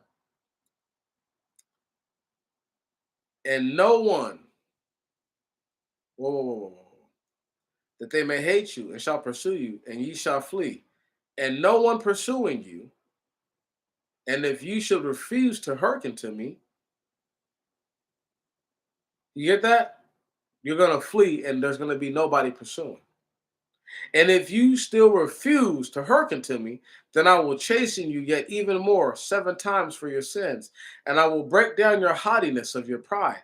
And I will make your, your heaven iron, and your earth as it were brass. And your strength shall be in vain. And your land shall not yield its seeds. And the tree shall not yield forth, shall not yield its fruit. Shall not yield its fruit. And if after this ye shall walk perversely, and will not be willing to obey me, I will further bring upon you 7 plagues according to your sins. And I will send upon you wild beasts of the land, and they will devour you, and shall consume your cattle. And I will make you few in number, and your ways shall be desolate. And if hereupon you were not corrected, but walk perversely towards me, I will also walk with you I will also walk with you with a perverse spirit, and I will smite you 7 times for your sins, and I will bring upon you a sword, avenging the cause of my covenant. And ye shall flee for refuge to your cities, and I will send out death against you, and ye shall be delivered into the hands of your enemies. When I afflict you with famine of bread, when 10 women shall bake loaves in one oven, and they shall render your loaves by weight. You shall eat and not be satisfied. And if hereupon you will not obey me, but will walk perversely towards me, then will I walk with a forward mind. Then will I walk with you with a forward mind, and will chasten you 7 fold according to your sins. And ye shall eat the flesh of your sins, and ye shall eat the flesh of your sons, and the flesh of your daughters ye shall eat, and I will render your pillars desolate, and will utterly destroy your wooden images with hands, and I will lay your carcasses on the carcasses of your idols, and my soul shall loathe you, and I will lay your cities waste, and I will make your sanctuaries desolate, and I will not smell the savor of your sacrifices, and I will lay your land desolate, and your enemies will dwell in it, shall wonder and your enemies who dwell in it shall wonder at it. And I will scatter you among the nations, and the sword shall come upon you and consume you in your land, and be desolate, and your cities shall be desolate. Then the land shall enjoy its Sabbath all the days of its desolation, and ye shall be in the land of your enemies. Then the land shall keep its Sabbath, and the land shall enjoy its Sabbath all the days of desolation, and, and it shall keep Sabbaths with which it kept not among your Sabbaths. It will keep the Sabbath which is not kept among your Sabbaths when ye dwelt in it. And to those who were left on, you will bring a bondage. I will bring bondage into their heart and to the land of their enemies. And the sound of a shaken leaf shall chase them, and they shall flee as fleeing from war, and shall flee when none pursues them. And the brother shall disregard brother as in war when none pursues. And ye shall not be able to withstand your enemy, and ye shall not be able to withstand your enemies, and ye shall perish among the Gentiles, and the land of your enemies shall devour you, and those who are left of you shall perish because of your sins, and because of the sins of your fathers. In the land of your enemies shall they consume away. And they shall confess their sins and the sins of their fathers, and they have transgressed and neglected me. that I have walked and that they have walked perversely before me, and I have walked with them with a perverse mind, and I will destroy them in the land of their enemies.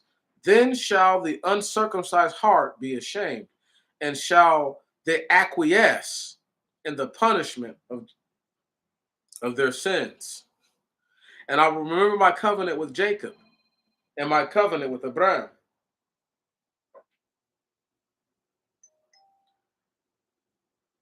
and my covenant with Abraham, and I will remember my covenant with Jacob and my covenant with Isaac and the covenant with Abraham will I remember, and I will remember the land, and the land shall be left of them. Then the land shall enjoy her Sabbaths when it is deserted through them, and they shall accept the punishment of their iniquities, because they neglected my judgments, and their souls loathed my ordinances. Yet not even thus, while they were in the land of their enemies, did I overlook them, nor did I loathe them so as to consume them, to break my covenant made with them. For I am the Lord their God. And I will remember their former covenant when I brought them out of the land of Egypt, out of the house of bondage before the nations, to be their God. I am the Lord.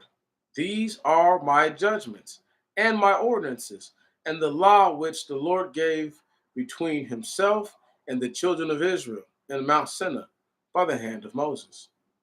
And the Lord spoke to Moses, saying, chapter 27, and the Lord spoke to Moses, saying, speak to the children of Israel, and thou shalt say to them, whosoever shall vow a vow as the valuation of his soul for the Lord, the valuation of a male from 20 years old to 60 years old shall be his valuations, shall be 50 didrachms of silver by the standard of the sanctuary. And the valuation of a female shall be 30 didrachms. And if it shall be from 5 years to 20, the valuation of a male shall be 20 didrachms, and a female 10 didrachms. And from a month to 5 months old, the valuation of a male shall be 5 didrachms, and of a female 3 didrachms. And if it from 60-year-old and upward, if it be a male, his valuation shall be 15 didrachms of silver, and a female 10 didrachms of silver. And if the man be too poor for the valuation, he shall stand before the priest, and the priest shall value him according to what the man has vowed he can afford. The priest shall value him. And if it came, and if it be from the cattle that are offered as a gift to the Lord, whosoever shall offer one of these to the Lord, it shall be holy. He shall not change it for a good or a bad for a good. And if he do at all change a beast for a beast, and it and the substitute shall be holy. And if it be any unclean beast of which none are offered as a gift to the Lord, he shall set the beast before the priest, and the priest shall make valuation between the good and the bad. And according as the priest shall value it, so shall it stand. And if the worshiper will at all redeem it, he shall add a fifth part to its value. And whosoever shall consecrate his house as holy to the Lord, the priest shall make a valuation of it between the good and the bad, and the priest shall value it. So shall it stand. And if he should have sanctified it, and if he that sanctified it, and if he that has sanctified it should redeem his house, he shall add it to the fifth part of the money of valuation.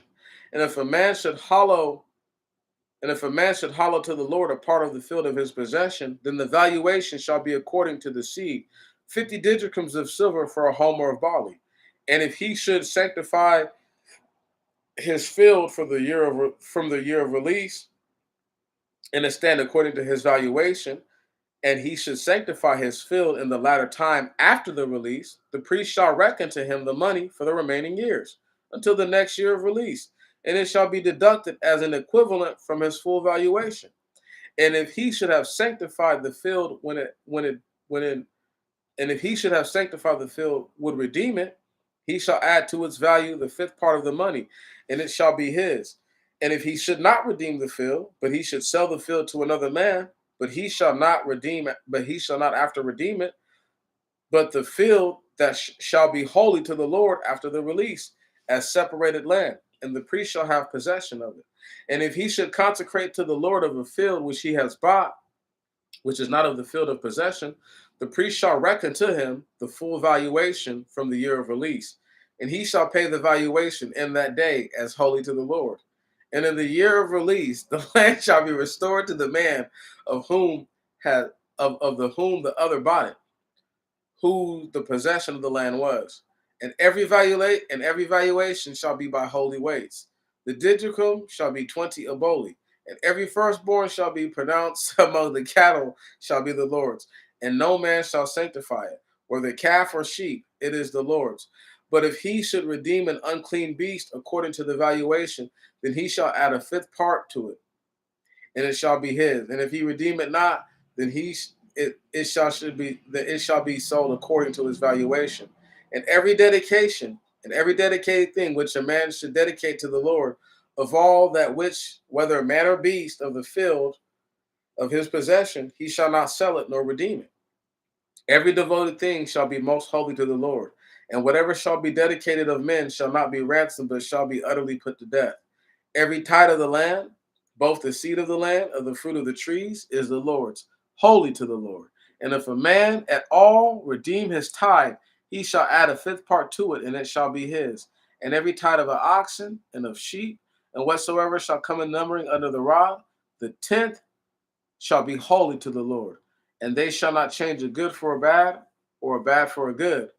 And if thou shouldest at all change, its equivalent also shall be holy, and it shall not be redeemed. These are the commandments which the Lord commanded Moses for the sons of Israel in Mount Sinai. We're done. We are officially in the numbers. 3 hours, 46 minutes in. We finished. I've already explained a lot of this stuff before to the people. You buy a land, let's say come the year of release, you want to sell the land or whatever, right? Okay. If you get all the money from the land that it's worth, and then it gets released again, and then it gets released again, right? So let's say it was your land, but you sold it to the priest. After a while, there's going to be a turning of hands where the priest owned that land, unless otherwise accounted for. If you have an animal, let's say you have an ass or a camel or a horse, and obviously you can't offer those up to the Most High God, so you want to redeem it. So whatever it's worth, plus 1/5 or 20% of the value you add to it to redeem it. Now you can redeem the unclean with the clean beast, right on, but you can't do vice versa. And it tells you, like, so for example, let's say a calf is born and it looks like it might be deformed. You don't change out the bad one for a good one. You just sacrifice it up, and vice versa. If you got a good one, you don't try to switch it out for a bad one. You don't, no, no, no, no, no, no, no, no, nah, bruh. You're going to hold that. So this is all just so people don't do backward stuff. No, how the Most High God said he would walk perversely with the people and with a forward mind if they did the same thing to him. What do you think he does to this very day? Right. Right. So if you're ever like, man, God is screwing me, he just might be. Because you might be trying to screw him. And he's like, you know, like that part with Samuel Jackson where Pulp Fiction, where he's like, Mr. Marcellus Wallace only likes to be, you know what, by Mrs. Marcellus Wallace. Okay, then. All right. So you can't try to get over on the Most High and then be mad because he's like, I'm getting over on you now. Let's see how much you like it. He can be lied to. Yes, he can. To the degree that he believes you and you lie to him, he can be had. It's not what you want. When I tell y'all, the Most High God's funky business energy is not what you want. Coming first, I'm trying to tell y'all first-hand experiences. It is not what you want. Do the right thing. Don't be stupid. As I get ready to head out, this has been a very, very fun thing for me. I got to do the numbers way sooner than a month or two from now. I'm gonna do my best to really focus and hone in. I just, I'm a zealot, and I have extreme views, and I'm willing to lay somebody's ass all the way out for my God, and I don't give a fuck, not one. If somebody says something flippant about the Most High God right in front of me, it might be my last day of freedom because I'm ready to end it right then and there. I'm not. I don't have to take that. I don't have to. I don't have to take that.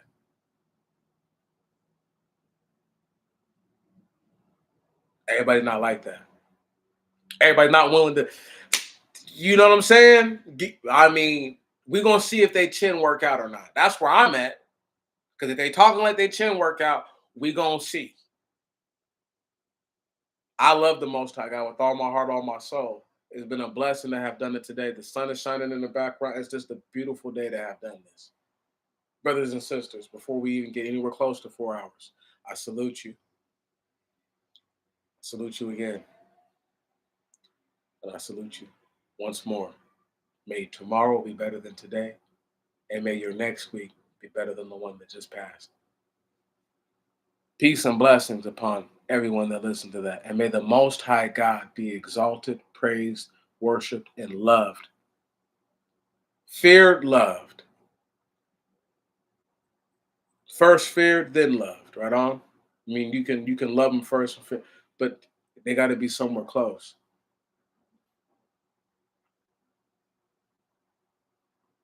You got to love them, but you got to fear them. You can't. It's no good. What good is loving him if you're not afraid that he would potentially turn on you for the right reasons or even for the wrong ones? Blessed be the Most High God, y'all. We'll do this again soon.